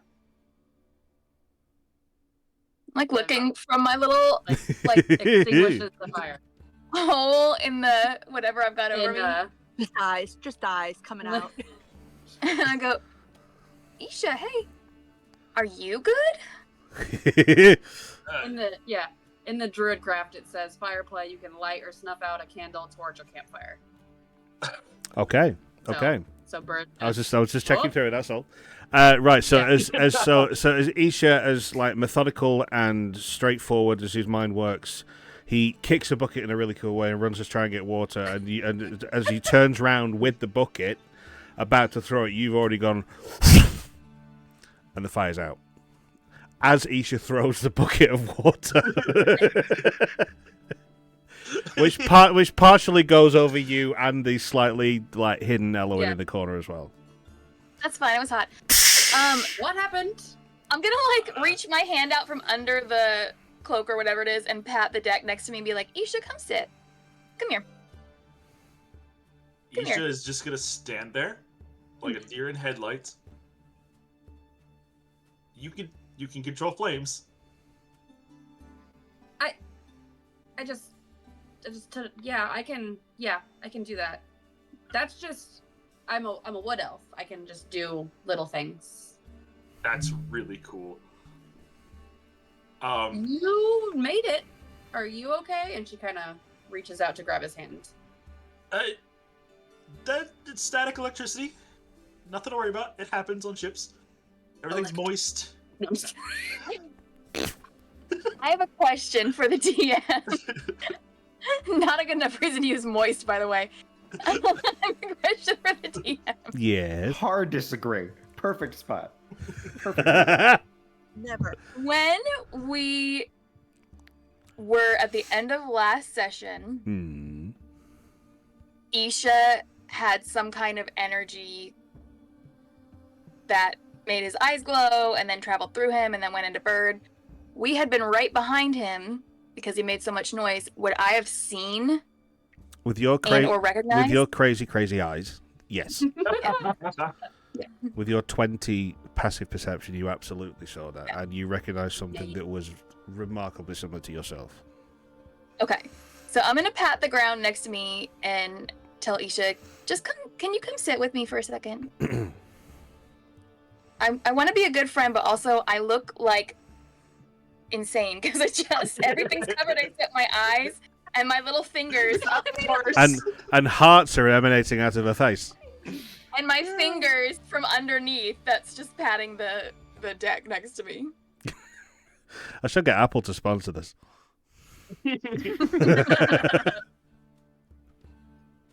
I acknowledge you. I know you want to talk. The ship needs to get ready. Also, you never answered us about a small blonde child. What? We were talking about a blonde child, and you mentioned that he ran past you. Oh, she didn't hear any of that. She wasn't paying attention to any of that. Oh, okay. No. Her only thought was, get hidden. Isha's immediately trying to change the subject. Oh, yeah. How about this?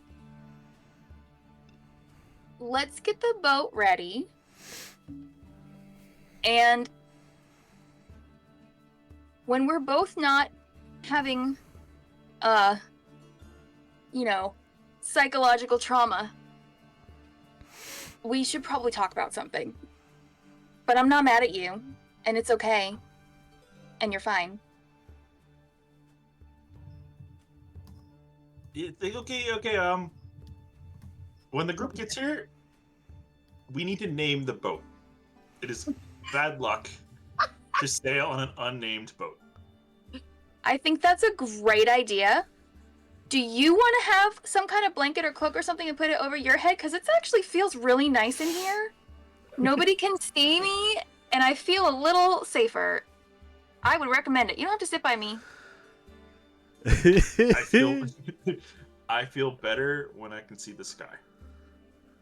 I was about to That's ask really nice. I was about to ask Isha to roll for tenuous link then.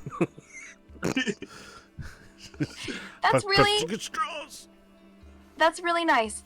Okay, I'm going to cover my face back up and probably not uncover it until we're not where people are. Okay? I'm not crazy. And it's about this point when a small rock gnome and a fairy start to arrive laden down with all goods that they bought at the shop. I wanted to talk with Tad before we got to the ship. Go ahead. Ooh. Okay. Hey, Tad, I made you something. And I wanted to give it to you. Yeah, I made you something because I noticed that you happen to go off and try to look for things when you don't seem to be able to see in the dark like I can. You know?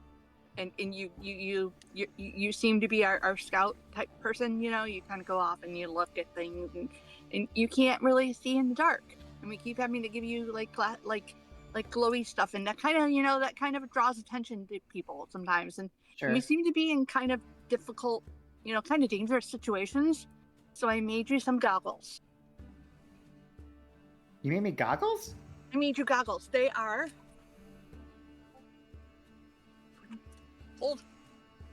goggles of night. They will give you. They'll help you see in the dark like I can. Please describe Wait, these that's goggles. amazing. Sorry if that put you on the Tad's spot. birthday. I love this so much. I love it. Oh, Shut shit! Yo. Is that an owl cowl? Ow! That's Yeah, there's like owl eyes. goggles. Damn. Now I need to draw more art. They'll help you see in Yo. the dark. They'll help you see. I can tell you exactly. So, right. 60 feet. So Tad just got a cloak and a cowl. Tad's now I Batman. love this for Tad. Yeah. The only thing is, Tad, here's the problem, okay? If we need something else, I'm gonna Yeah. have to borrow your goggles. That's fine. That's totally fine. Oh my god. Okay, but Thank I thought you. you could use them. No, this is so kind.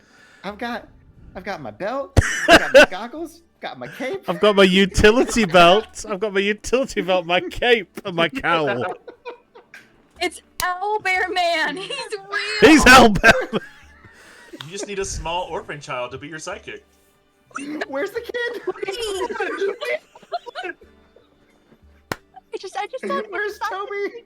we could help you. Oh god. Oh my god. Tony. Okay. Tony's your Robin. Tony.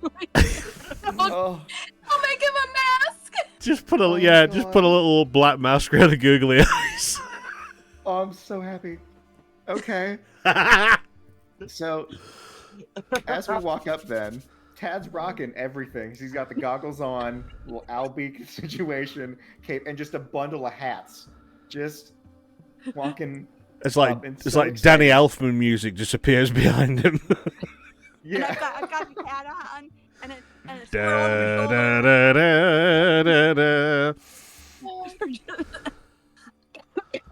I got hats. You guys get the boat? I'm danger. Is,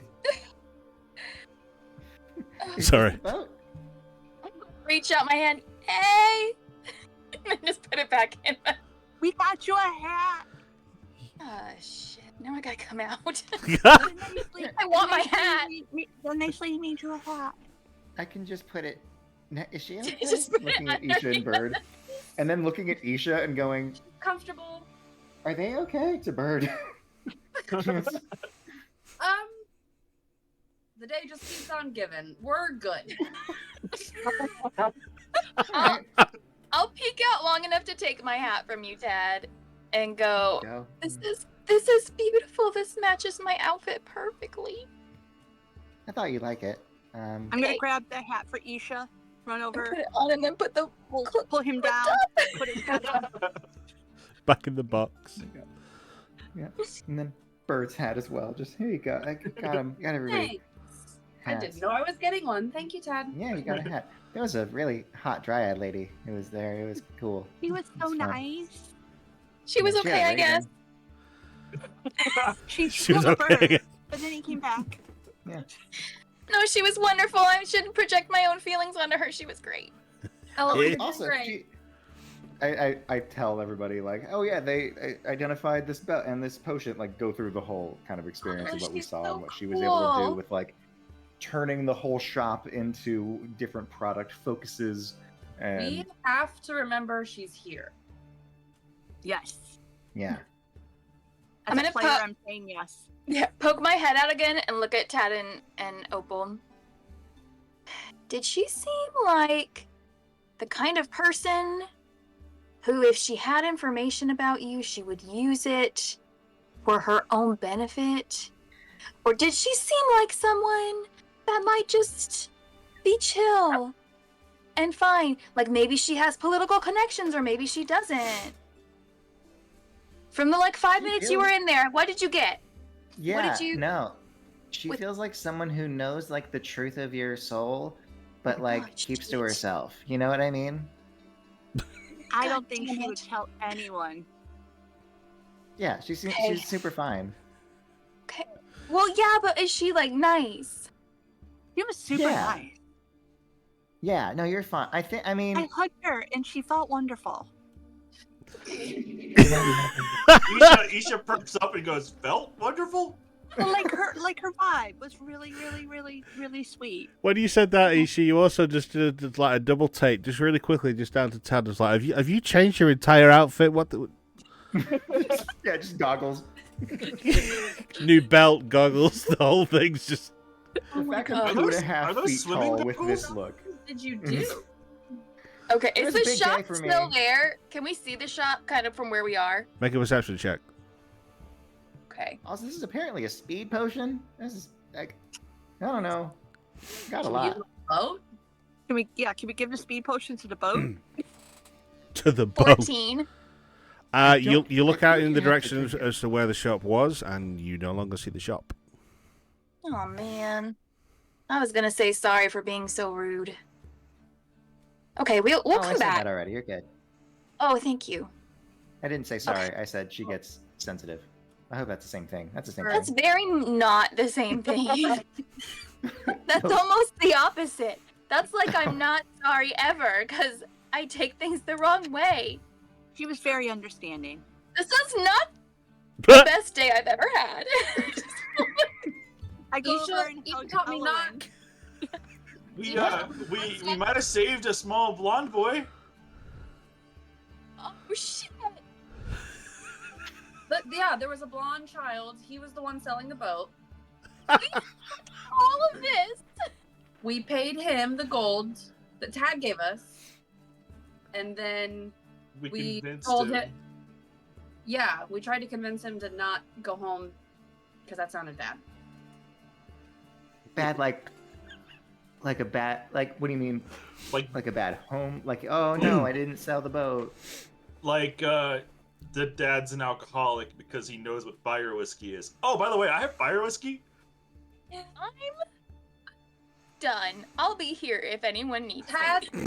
Just why go. does your face look like that? Tad's currently So we having a broke even. conniption fit. What does that mean? I think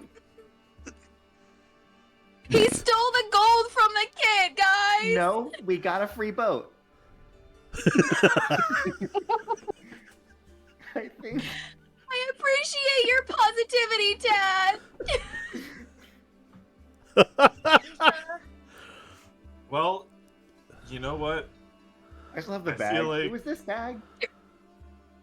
I feel like we have a very appropriate name for this ship now. And it's Toby. You called the ship Who's Toby? Toby. Toby is the boy. It's the boy you robbed his future from. Oh, right. No, sure. I Okay. feel like that's a little bit passive aggressive, Isha. I feel like if he can't be out in the world, the boat deserves to be out in the world. I mean, I didn't kill him. Okay. He's still Oh. Captain Isha. I'm not the captain. I'm the. Oh my god. Oh. Okay. I have a question. Can I? Well, first, I'm meditating right now. Roll for self. Isha, do you know where he was going? The depth charge. Bird convinced him to go to the depth charge. Okay. So definitely the same kid. Tad, what did you do? That's fine. That's great. Now he only has one option, and it's to go and be with Hylia, who we are like 95% sure is a trustworthy, good person. And we'll Which see is him when we better get than back most then. people we've met. So, good job, team. Okay. Great job. We should work on communication. I friend. think I did the right thing here. You're basically a superhero, Tad. He's just laughing at this point. He can't even believe the chaos that we've unraveled. I've not had this amount of happy tears in a long time. In truth, friends, we do need to name this ship before we sail. Spectacular. We name it the Dumbasses. Because I feel like that's what we are today. Um, I'm so happy right now. let's see. That was a joke. We shouldn't call it that. We should talk better about ourselves. Call it take flight. But it goes on the water. She's so literal. It's I don't mind. For Toby. metaphors today. I don't Toby's not mind. bad. Toby says, okay. I don't I don't have. have bad. the mental capacity for metaphors right now, Opal. I'm literally like weeping, crying, and laughing. What about Toby's gift? Is that too much? Toby's future. You guys are It was terrible free. people. Toby sales. Be free. Does he? Let's just call it. Oh, I fuck. tried. Isha, you're in charge. You're captain. We should just call it our best. That's all. Best. Our Best. best. One second. Go on, Captain Silverlining. The Corsair. I used a random name generator, and that's what we got. The Corsair. Sounds very official. Yes. No joke. No, it's too My- official. Somebody's gonna see that boat and they're gonna be like, "Wow, someone must be on." Never mind. That's just me. Elowen, Fine. It's go back fine. to your hole. Okay, I bye. need Back you to you. relax.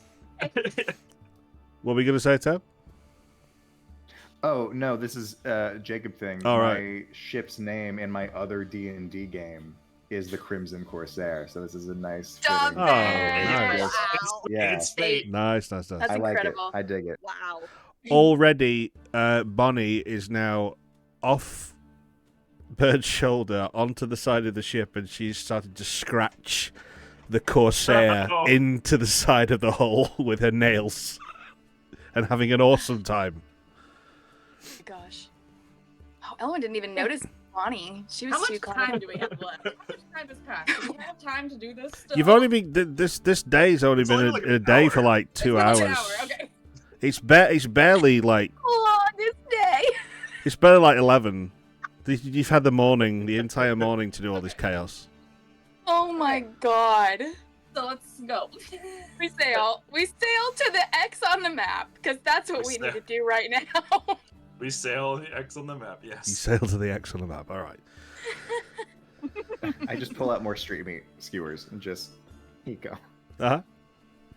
Oh my god. So, for the sake of brevity, again, Actually, sir. with Too late. with Ether at the helm, That's fine.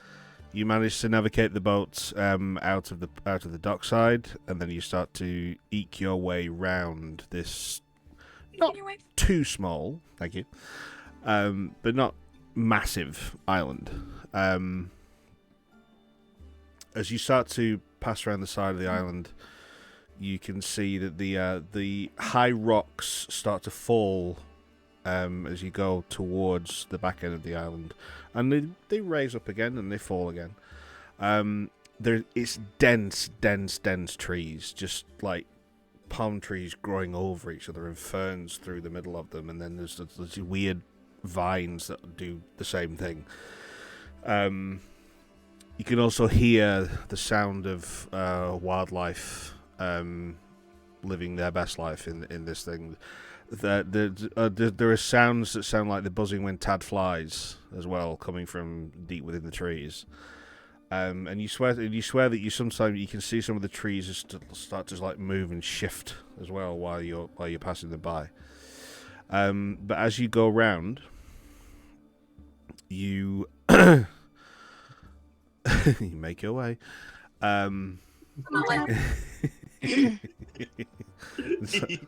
Just let me pull up my other little map picture here so I can describe what you see in more detail. There we go. Right. As you come around the back of the island, you can see that there are a few rocks that jut out into the ocean themselves. And then you pass around this small rock face and open out into this small but it goes quite deep back, horseshoe-shaped cove. So there's a beach in front of you. There's just like a white, like very light white sandy beach, covered in rocks and things. Are you all right? Yeah. I think I missed something there. I threw it. That's what she said in there, and Oh right. Sorry. I was like, shoo. Sorry. It's all right. It's all right. For adults playing math pretend, it's fine. Goes with that. And then yeah, so beyond the beach, you can see that there's another slight rock face, and then above that there is some grassland with small shrubs and more palm trees and larger bushes. And then at the very back of this, I'd say probably about what, about 120 feet inland, where the Horseshoe Cove curls around. There's a sheer rock face about 60 feet upwards. And that's all you can see currently from where Isha is now starting to bring the boat into a mooring space where he can tie it off and drop anchor. Okay. And as you inspect this area, you can see, yeah, this is pretty much looks like where the X is. Like up that cliff face situation. Make, I'd say, who's got the highest perception? Not passive. I think still, right? I would think it's still Brianna. I have a +2. Yeah, mine's a -1. Everyone, screw it. Everyone just roll a perception check and see what you can see. Okay. 5. Nope. 8. Oh, It's a nat 20 on my 20. Caleb dice. well, damn. Of course, both of you. 24. 23. Okay, 24 and 23. Both of you at this exact same time point to a location just at the back left of this cove, and you can see what looks like a opening of a cave. Of You guys, there's a cave. I see it too. What is with us in caves? I can see inside the cave. Oh man, it's gonna be fun. It's got computers and shit. Owl mermaid. It's got a small old man in a black tuxedo. He's called Alfred. Perfect. We could use one of those, really. Honestly. Oh wow. Struggling. That old Everyone white can use an man. Alfred. So we get off the boat. Yes. So we continue story. All right. So yeah, Isha, you've now moored the boat up. There's no jetty here. There's no dockside that you can pull up to. So you literally have to just pull it up and just slightly beach it. So you'll be able to push it off later on. But you're currently now on the sand itself as you get off. So when you get off, you're going to splash into water first and then come onto the beach. So you disembark. As you disembark and you start to walk up the beach itself, the sand's very nice and soft. As, it looks like just normal beachwood. As you step a little bit further towards where the rock face goes up, and there's now like grassland snaking up towards the entrance of the cave. With a 24 and a 23 perception roll, which I'll just keep running for this bit. You both see a skeletal hand pop up from underneath the sand about 15 feet to the left of you. A grip on the floor, and then another hand shoots up and grips onto the floor, and then Opal, you see 2 more pairs of hands shoot up and grip onto the floor, and then you see skeletal heads start to come up and grab and push themselves up onto the standing feet, and they start to shamble towards you now. Guys, What are you doing? guys, I'm not I'm going to walking do backward. I'm not going to do initiative for this. I'm going to do theatre of the mind. We're just going to do this without a map. Oh, Okay. Okay, so you've I'm got walking 3 back. skeletons. I'm walking backwards. Away from them. I'm going to cast. I'm how far from them? About 15 feet. No, about 20 feet. They were pretty much on you as they came out of the ground. I'm going to cast my new cantrip, Starry Wisp, on both of them. One Okay. after the other. Bum. Is that a roll from me or a roll from you? Me. It's an attack roll. Okay. So that's 22 to hit the first one. Yes. And 11 for the second one. The second one misses, but the first one hits. So please describe what the spell looks like and what it does when it appears. What's it called again? It's called Starry Wisp. Starry Wisp. It does 1d8 radiant damage. Nice. And then whatever I hit with it will have dim light for 10 feet and can't be invisible until the end of my next turn. So I'm going to roll a d8. And I think the energy would look really familiar to Isha. Mm-hmm. Of course, that's a 1. 1 point of damage. Okay. I'm having a day, okay? So as the radiant energy shoots forward from your hands, it slams into the first skeleton, who just takes a quick bump, but he's really not bothered about it. Just carries on shambling forward for you. A little pew pew. That's it. That's all we got. Okay. We done. Tad. Oh, go ahead. Oh. Nope. She sees them. They're just skeletons. They just came out of the ground, so she just wants to reach out and cast sleep. Okay. That is a wisdom saving throw. Wisdom 13. Each Skeleton creature shouldn't of be your smart. choice in a 5-foot radius. Creatures within 20 sphere. feet. Yeah, I was just saying, Yeah. does it affect like undead as opposed to just normal creatures? But it looks like it does. Yeah. So wisdom save. What is it? 13. 13 wisdom save.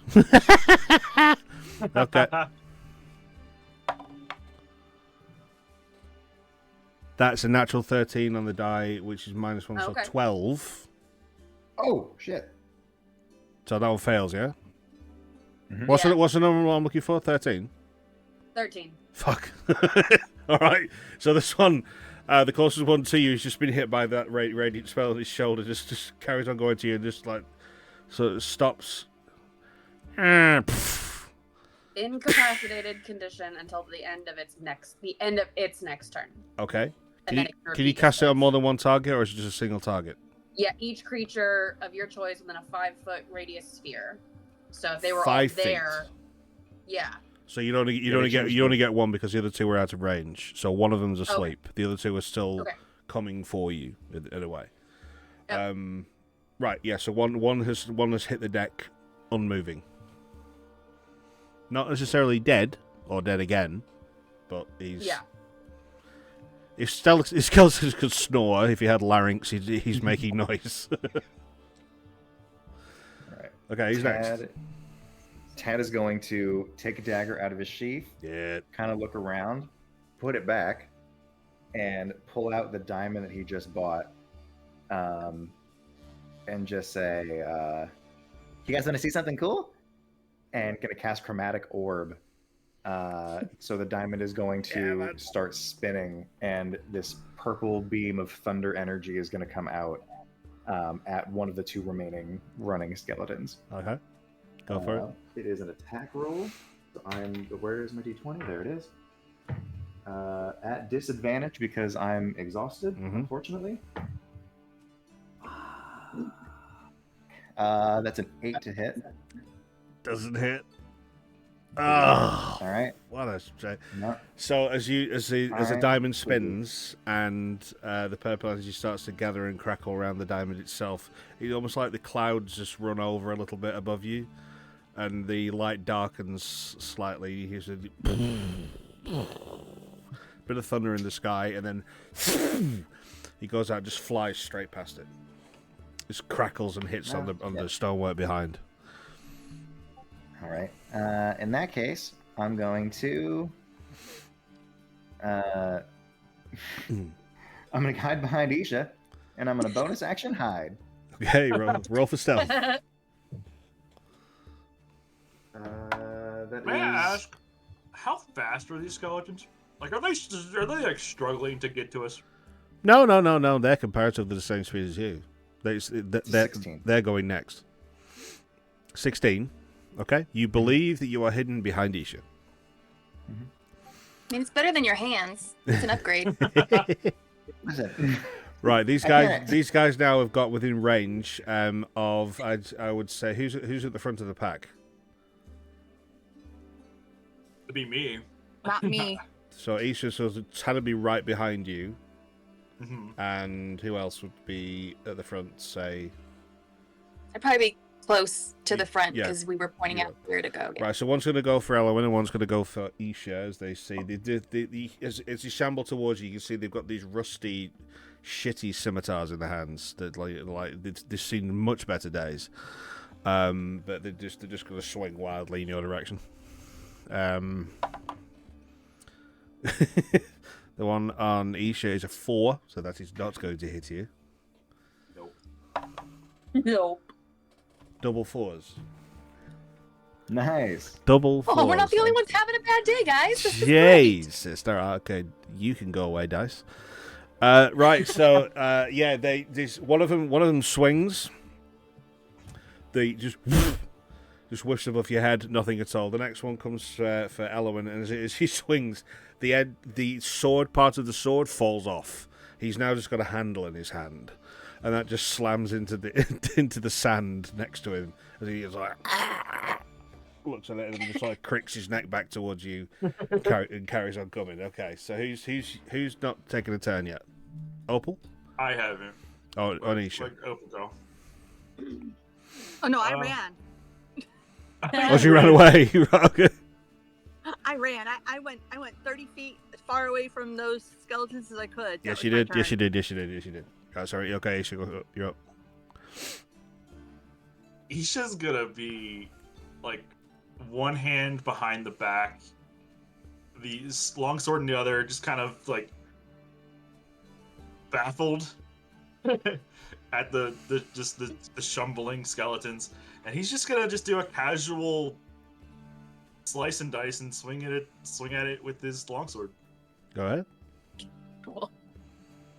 What are the nat Oh. ones happening with the... No. I completely missed. It was a nat one. What is So happening with you? in your hubris, they're thinking these guys are just this is going to be butter. You sort of like you do one of those and just swing because you know you're going to hit it and completely miss. Yeah. Rob, the one that is knocked out can do his wisdom save again. on the end of At the the end. turn. Turn. Yep. Okay. Yeah. Let me get a dice that I want to use. What was it again? 13 to beat it. 13. Just rolled a 14 on the dice -1. That is a 13, so he succeeds. Okay. So now this guy is He gets back up. yes, his Okay. neck cracks and he starts to do that getting up action, back onto his feet. Okay, who went first? I'm gonna say like kind of an order, Right. just so we can. I guess that was that was me. I ran, that right? was Opal. You ran Oh, away. yeah, Yeah. yeah. Yep. I'll go Okay. first.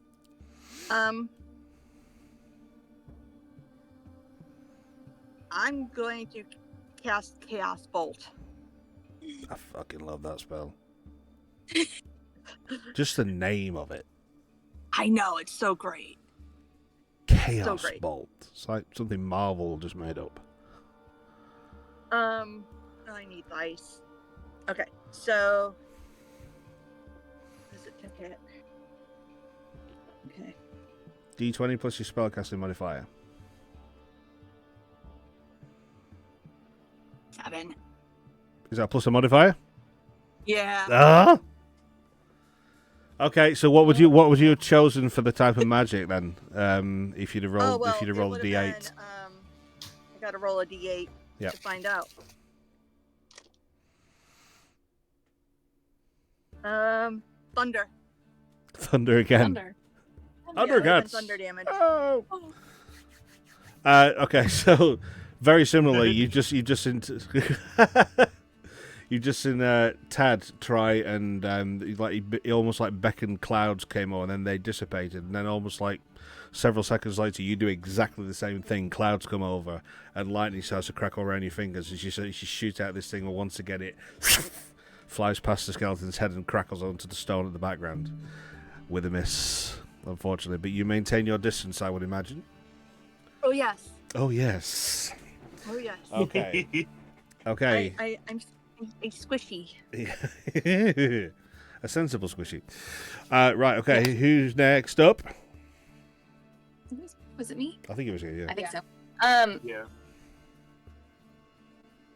If I go for one, will there be another one within like 5-ish feet? Yeah, they're coming at you in like a group of two. The other one's just starting to stand up now.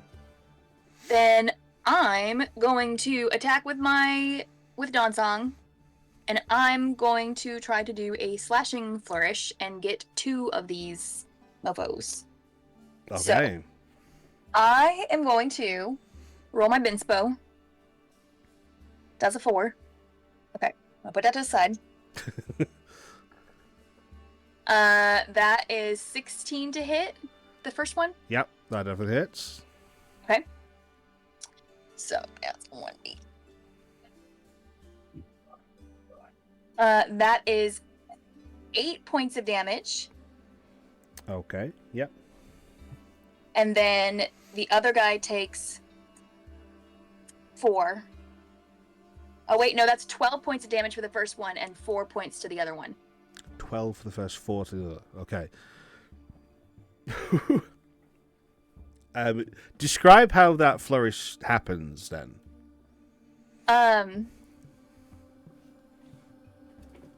Can I make a bonus? Can I use a bonus action as well? Do you have a bonus action? I do now. Then by all means, if it's available on your turn, then why I'd not? like to make a second attack with my offhand weapon, which is my dagger darning needle, on the second one if I can reach them. Yeah, dude. Okay. That's gonna be, oh my gosh, I get to use so many dice, this is so exciting. Oh, that's a 23 to hit. Yeah. Yeah, that And hits. Yeah. That'll do it. You say it was 4 to the second one, didn't you? On the initial hit. Mhm. Yep. Okay. And an additional 6 to the second one for with my bonus action. And then they will take 1d4 damage at the start of my next turn. What? Jesus Christ. You made these rules. I know. The first time it happens, Splash, buckle. Smash and buckle. oh, watch me, watch. So the Oh, I do slashing that. attack is, she's been working really hard, practicing, sparring with Tad, trying to get everything back in order, and so she's gonna go for a thrust on the one on the right, and then at the last second, tip it and turn it into a cut on the second one, Nice. and then come back around with the dagger. As you do both of these moves, like when you're practicing on the deck of the ship and you had that sort of like retraction in your brain to go back and back and back, and you were back with Liev in the dance studio, and you were starting to go through the moves. The fluidity of the saber style that you were taught in is literally as soon as you go for one attack and it makes contact with the target itself, it immediately moves into another move, and and your body just turns into almost like fluid as you just like dance round the target, and this thing it doesn't know where you are at some points. And the attacks come so quick, and they can glance, but the glance can do so much damage. These 2 attacks took the legs off both of these skeletons, and they crumbled to the ground. They are now just a torso with hands that are now crawling towards you. You've made them basically immobile in 2 hits. These things have got 1 hit point each left. You took 12 off the first one, and you took 12 off the second one. They've got 13 hit points. My God. So these guys are now, but there is one that's managed to get to his feet now that he's also starting to come at you. But yeah, so they are shambling on the ground, but they're still barely alive-ish, if you know what I mean. Oh my gosh. Very nice. Okay, who was next? Was it the Skellybones next? Or was it Bird? Me. It was Bird. Yeah, it was Bird and then Skeletons. Cool. Yeah. So then the one that I slept is getting back up now. Now And she up to was his feet and starting to move, yeah. Eldritch Blast. Eldritch Blast. That's a 21 to hit. Yeah. Okay. Yeah. And then where's my totem? Get over here. Okay. That's only 2 damage. Two. It's still damaged, so the thing just ekes out of your palm and flies over. It sort of hits him in the face. It's almost like it's like a wrap of this like moss, lichen, gunk stuff that he has to like scratch and claw away to get it out. There's still some suck in the eye socket when he's coming towards you, but so he's always like he's coming with one eye now towards. But yeah, he's still coming, but he took a bit of damage. So Tad, I think it's you. Mm-hmm. All right, so Tad is currently hiding behind Isha. Mhm. All of them are hit. None of them are re-dead. Correct? Are they all like? I know the 2 in front are like really struggling, and then the one that just came up is the one that just took The one hit. that, yeah, he took a bit of damage. He's still like right, but pretty much all there. He's okay. Yeah, he's okay. Got it. All right. In The that other case, two I'm the other going two are to- technically now prone because they're crawling along the ground. So if you do distance attacks on them, it's a disadvantage. I do love to hear that because I'm actually going to pull out my rapier and loop back around from Isha, and Tad's rapier. I love level 3 so much. Tad's rapier is going to be engulfed in green flames. Oh, you took that spell. I sure did. Yeah, you did. And I'm going to just do one lunge at the one nearest Isha in my current position. Is this one of the prone targets or the one that's standing? One of the prone targets, Okay. correct. So you do it within melee range, so it's with advantage. Mhm. So for you now, it's just a straight roll because you're currently at Straight roll. disadvantage. Yeah. Exactly. That's a 17 to hit. Definitely hits. It is a flat roll, so I don't have disadvantage, so I can do sneak attack, even though it is not necessary. But anyway, okay. So Do seek it. I'm gonna do it anyway. I'm gonna roll it. Why would I not? It's free damage. 100%. So that damage on that is gonna be Real estate. 1d8 plus 5 plus 2d6. So that is 7 damage on the d8. Plus 5 is 12. Plus 5 is 17. Plus 4 is 21 damage. Jesus Christ.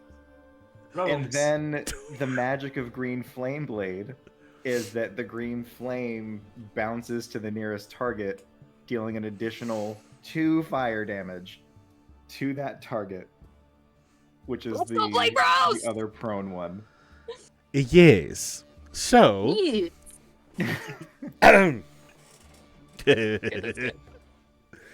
That's really cool. Those ridiculous rolls. That was a good roll.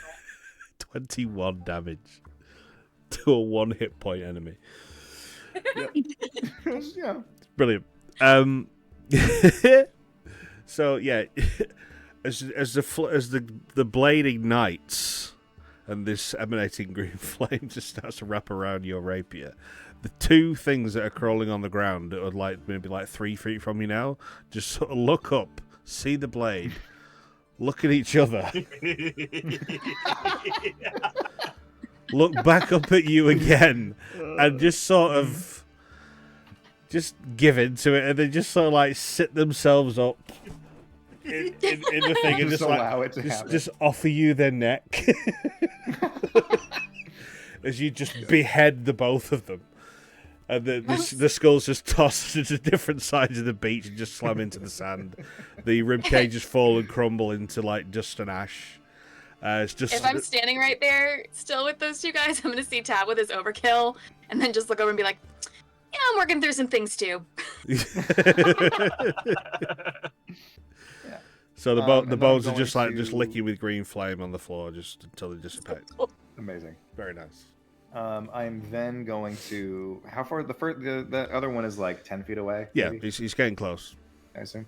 All right, I'm going to fly over to him, but behind him. Mm-hmm.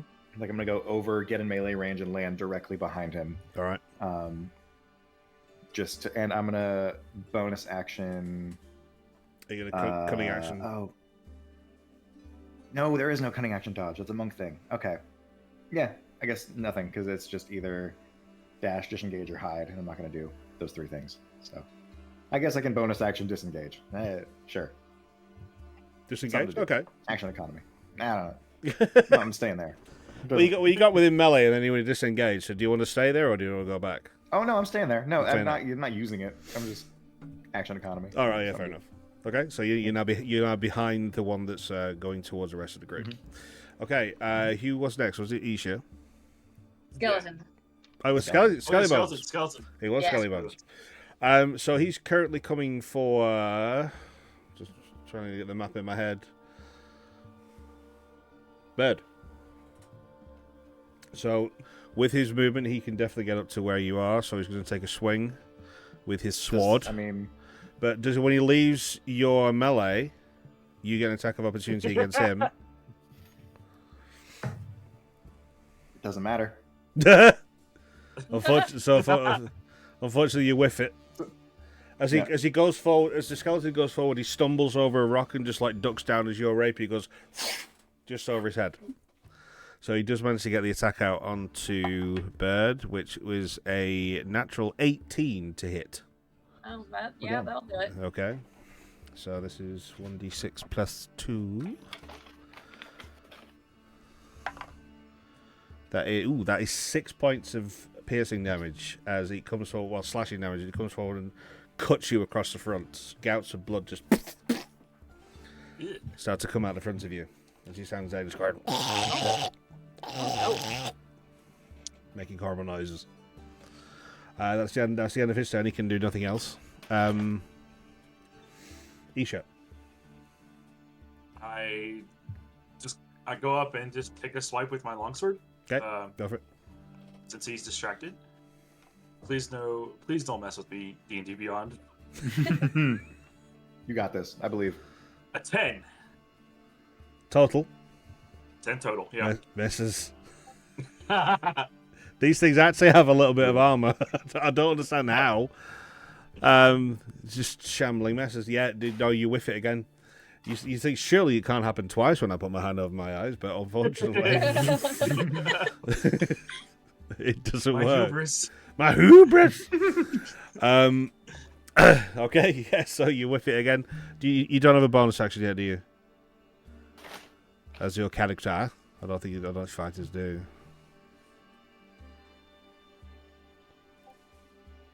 Nah. No, they don't. Do you have action surge yet? I do have action surge. But you can only use it once a day. Yeah, that's fine. Yeah, I want to save it. I just wanted to give you the option in case you wanted to take it out. But if you don't, then that's fine. I'm the comic relief tonight. It's fine. It's totally cool. That felt leading in a way that I don't appreciate. A small child runs across you carrying a bag of money. There's not going to be That was a anything lead. else to it today, for sure. For sure. For sure. No, that's Right. great.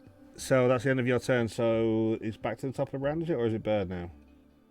No, it's Opal. Yeah, back to the top. Back to the top, it's Opal. Okay, I'm gonna try to cast Firebolt. Yes!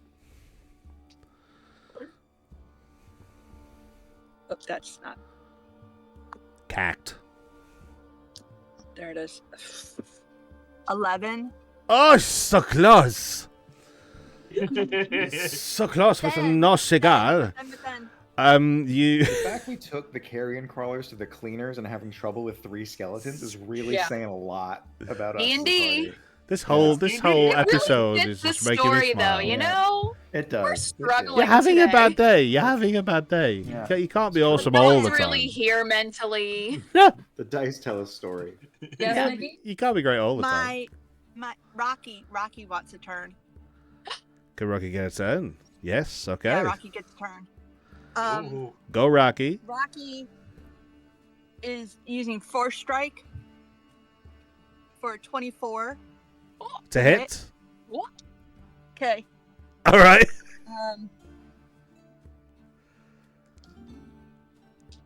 What does this mean? 1d4 plus PB force damage? PB. PB force damage. P as in Peter, B as in Proficiency. ball.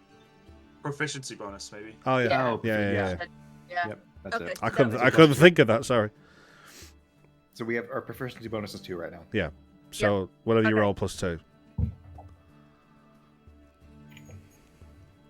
Good pull, Jordan.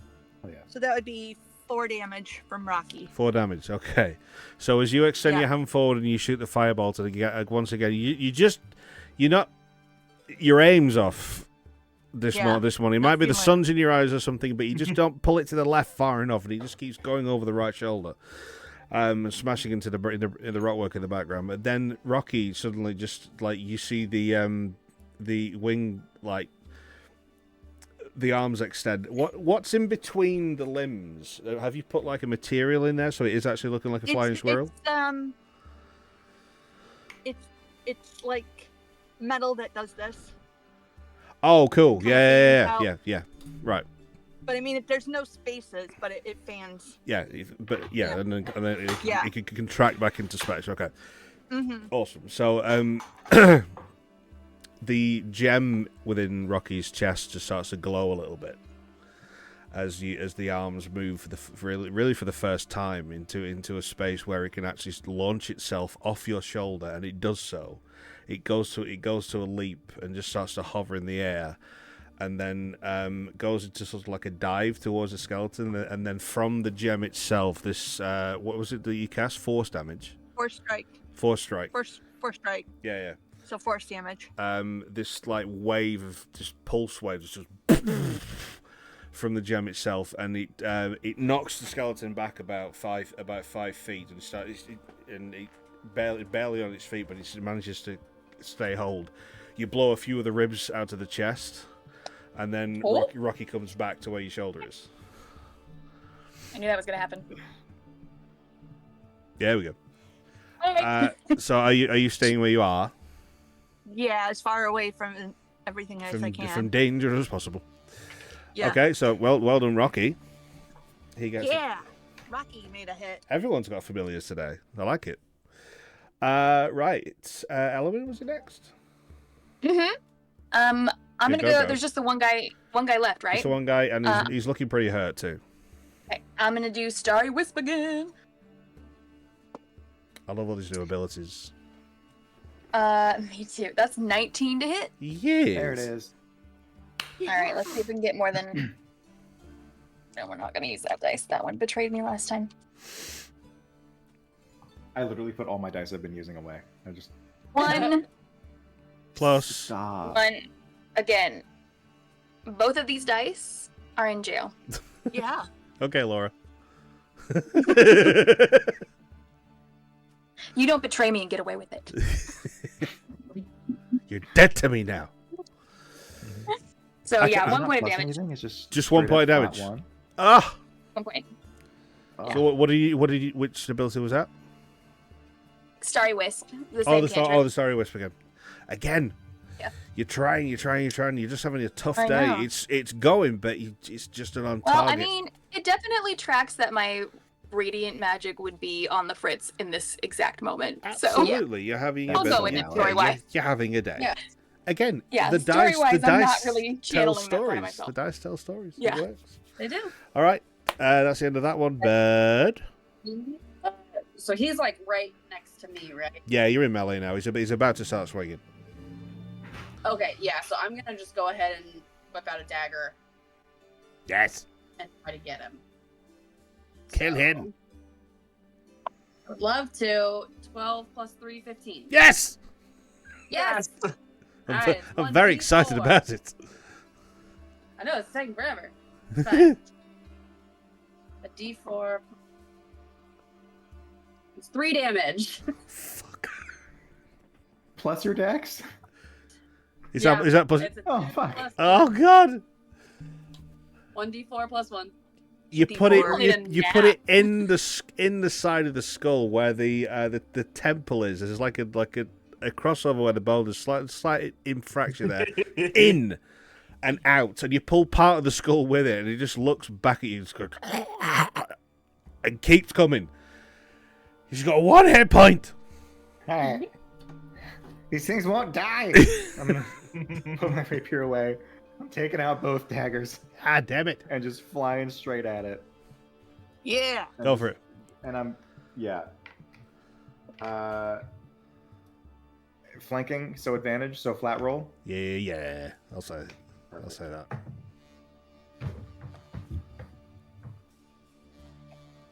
Oh my good god! Yes. Are these skeletons the doors of our campaign? Dude, I'm not even gonna fucking. I'm not. Fine. Okay. What bonus did action. what did you roll? I rolled a What? 2. 2 for a 9. It's not This is the balance for all our 20s last week, and I'd rather have it with Clearly. skeletons than Okay. Yeah. whatever's So- You next. said it was Then going to carrion balance out. crawlers. That's, Bonus yeah. action. I'm gonna attack with my other dagger. Okay. 9 plus 7 to hit, so 16 to hit. Definitely hits. Good lord. Just a flat D4. As you probably can't roll below One. 1. You got 1. Up! 1. Oh Jesus! This is literally I've the been universe waiting balancing all out from night last time. to say, how do you do this? Yes. How you do this?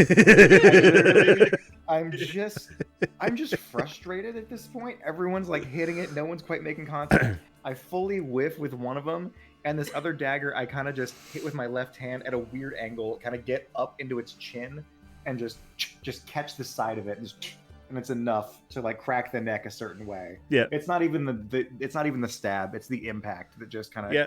and then it collapses. Yeah, you just sort of just give it a little bit of help just to break that backbone, and it just and collapses in front of you onto the ground. No longer moving. Yay, we Hold did on, it, guys! 3 skeletons! Good job, team. I had to. Also, I did 24 points in 1 round. Thank you very much. You did. Mr. Okay, 2 points. Yeah. That's fair.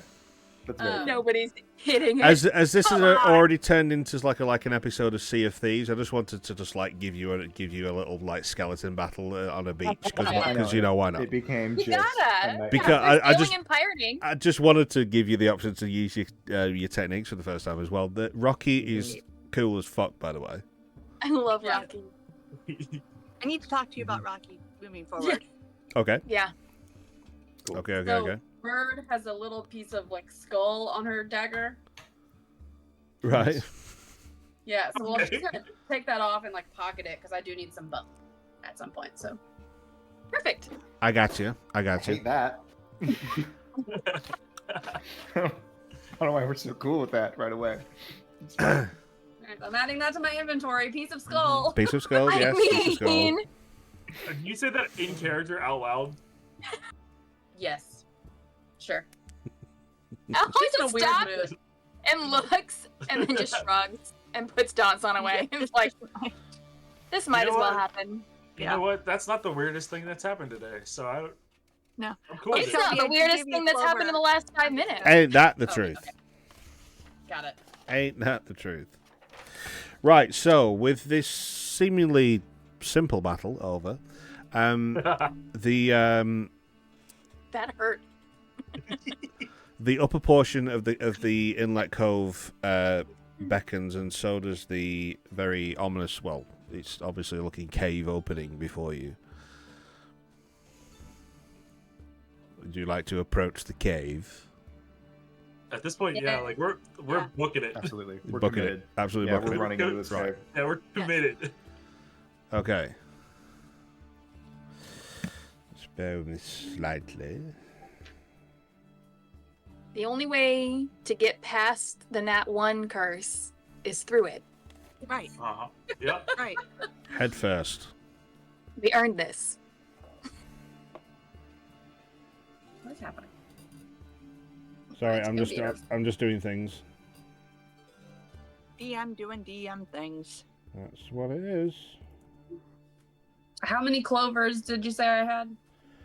You have. Oh, good point. I need to know. I'd say you've got It 5. was like a bundle. 5. There Okay, was thank there was a you. bundle. There was a bundle, but what you need specifically is a perfect flower. So of the ones that he gave you, there were only 5 that were actually perfect. Got it. Okay, thank you.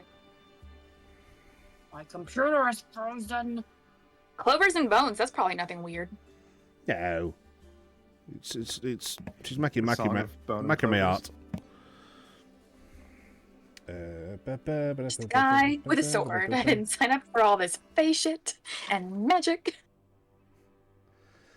Right. You get to the cave entrance. Inside, who's going first? Give me a marching Not order, it. please. Not it. Not it. Very much it. Okay, Test Tad out those first. goggles, right? So excited. Oh, I mean, I wish Yeah. I wasn't exhausted. All right. you got the cowl on. You chose I did. that. I sure did. Yep. Okay. It was narratively Uh, appropriate at the time. Absolutely. Right. So after Tad, who we got next? Isha, because he wants to get into the action. Okay, no. 'Cause he missed with skeletons. He's ready. He wants he's some wanting to go. redemption. He wants some redemption. Okay. I'll he's go next with the Blade Bros. Yep. Element. And then I'll follow. I don't Bird. want to be in the back.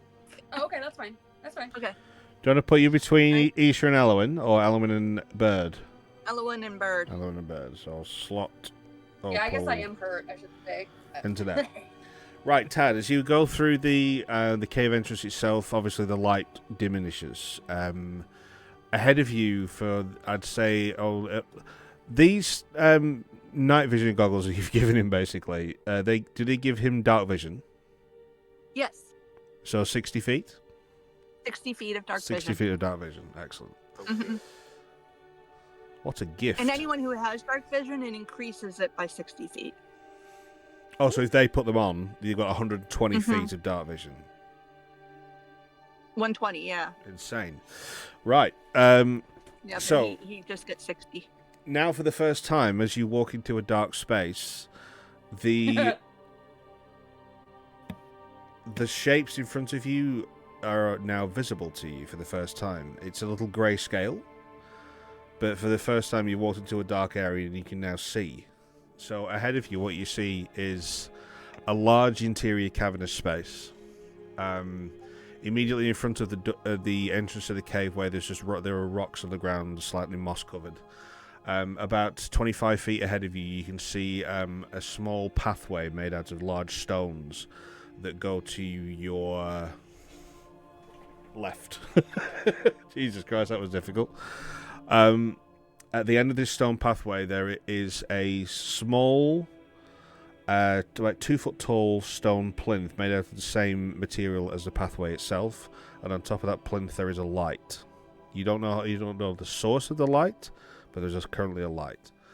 Ahead of you again, straight ahead now, there are some broken down pieces of wood that may have sometimes have been like a crate or possibly furniture that are crossed and broken down.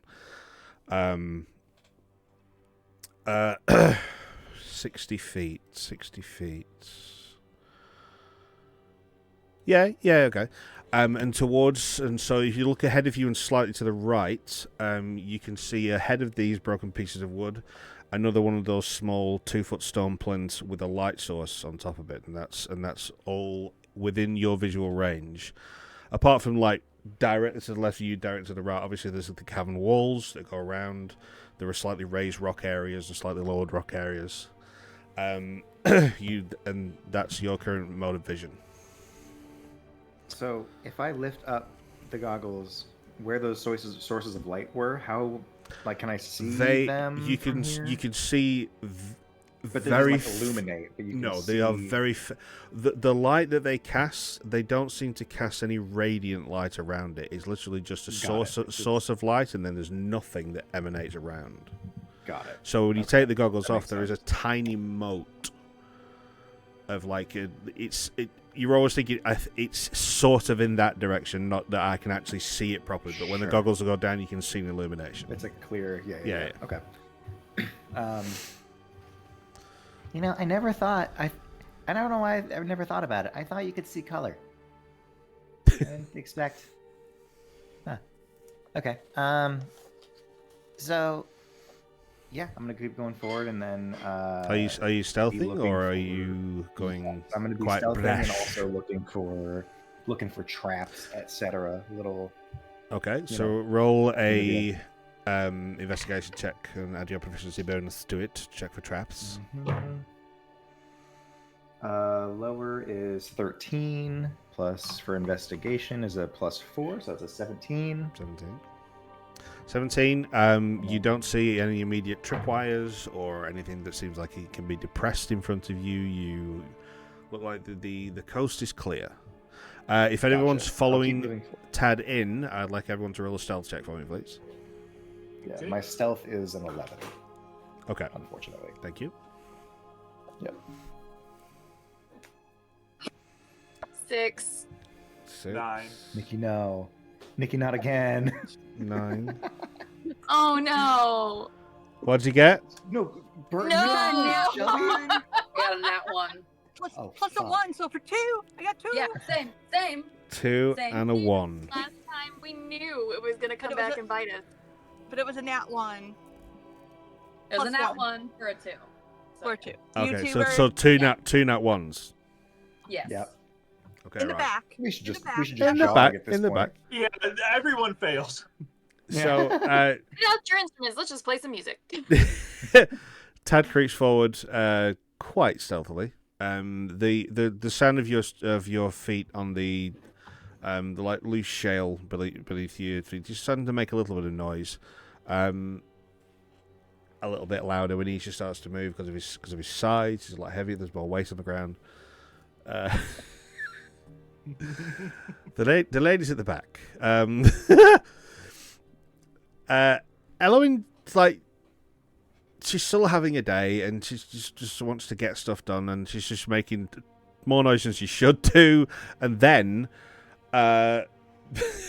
Opal puts forward, trips over her own foot, falls, and then Bird falls over Opal. And they both clatter to the ground. Rocks started to skit around, and as that happens, you just hear this low.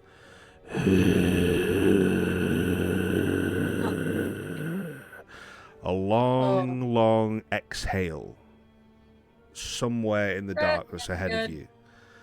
And then a voice follows this long exhale sounds, going, My, someone different. Maybe here to change their fortune. I have sensed the same confidence before. Unfortunately, it ended abruptly and not in their favor. Wait. More than one.